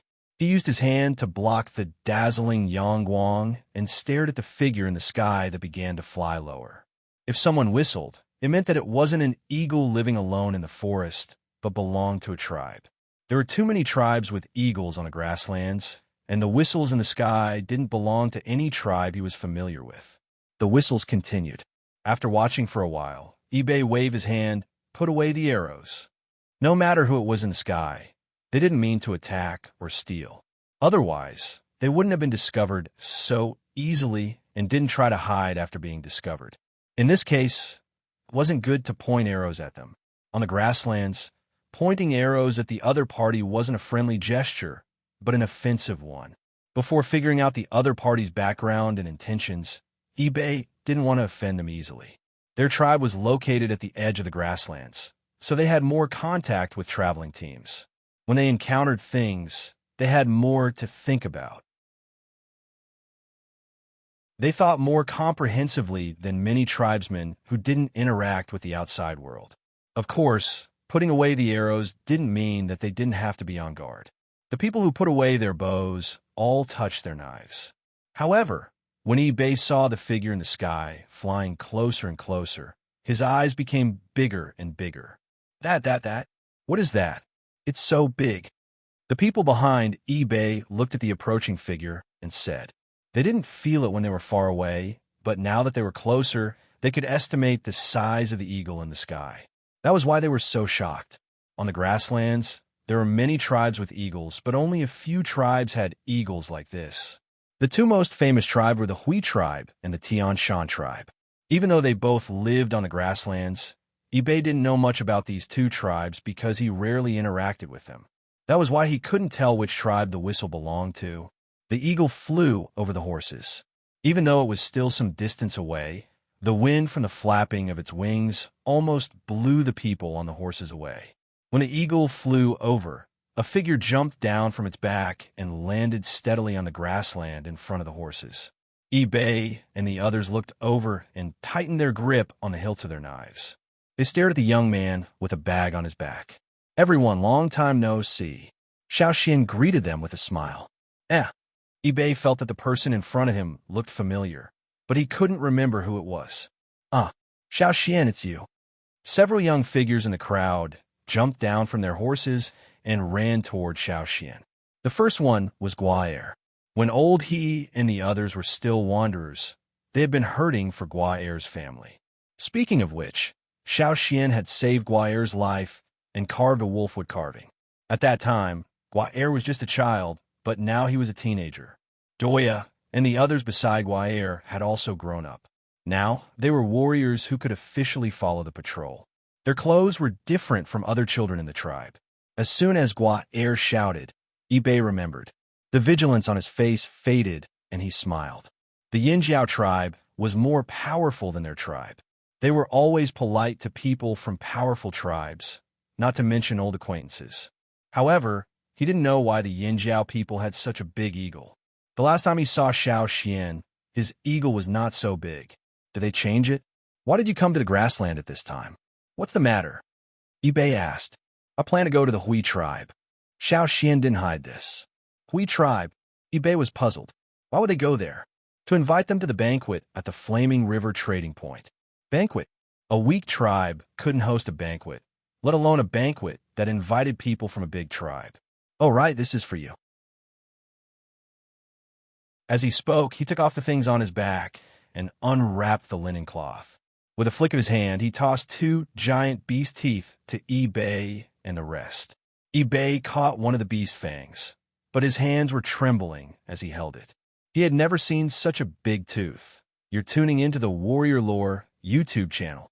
Don't forget to subscribe and join us on this journey to catch the most captivating stories.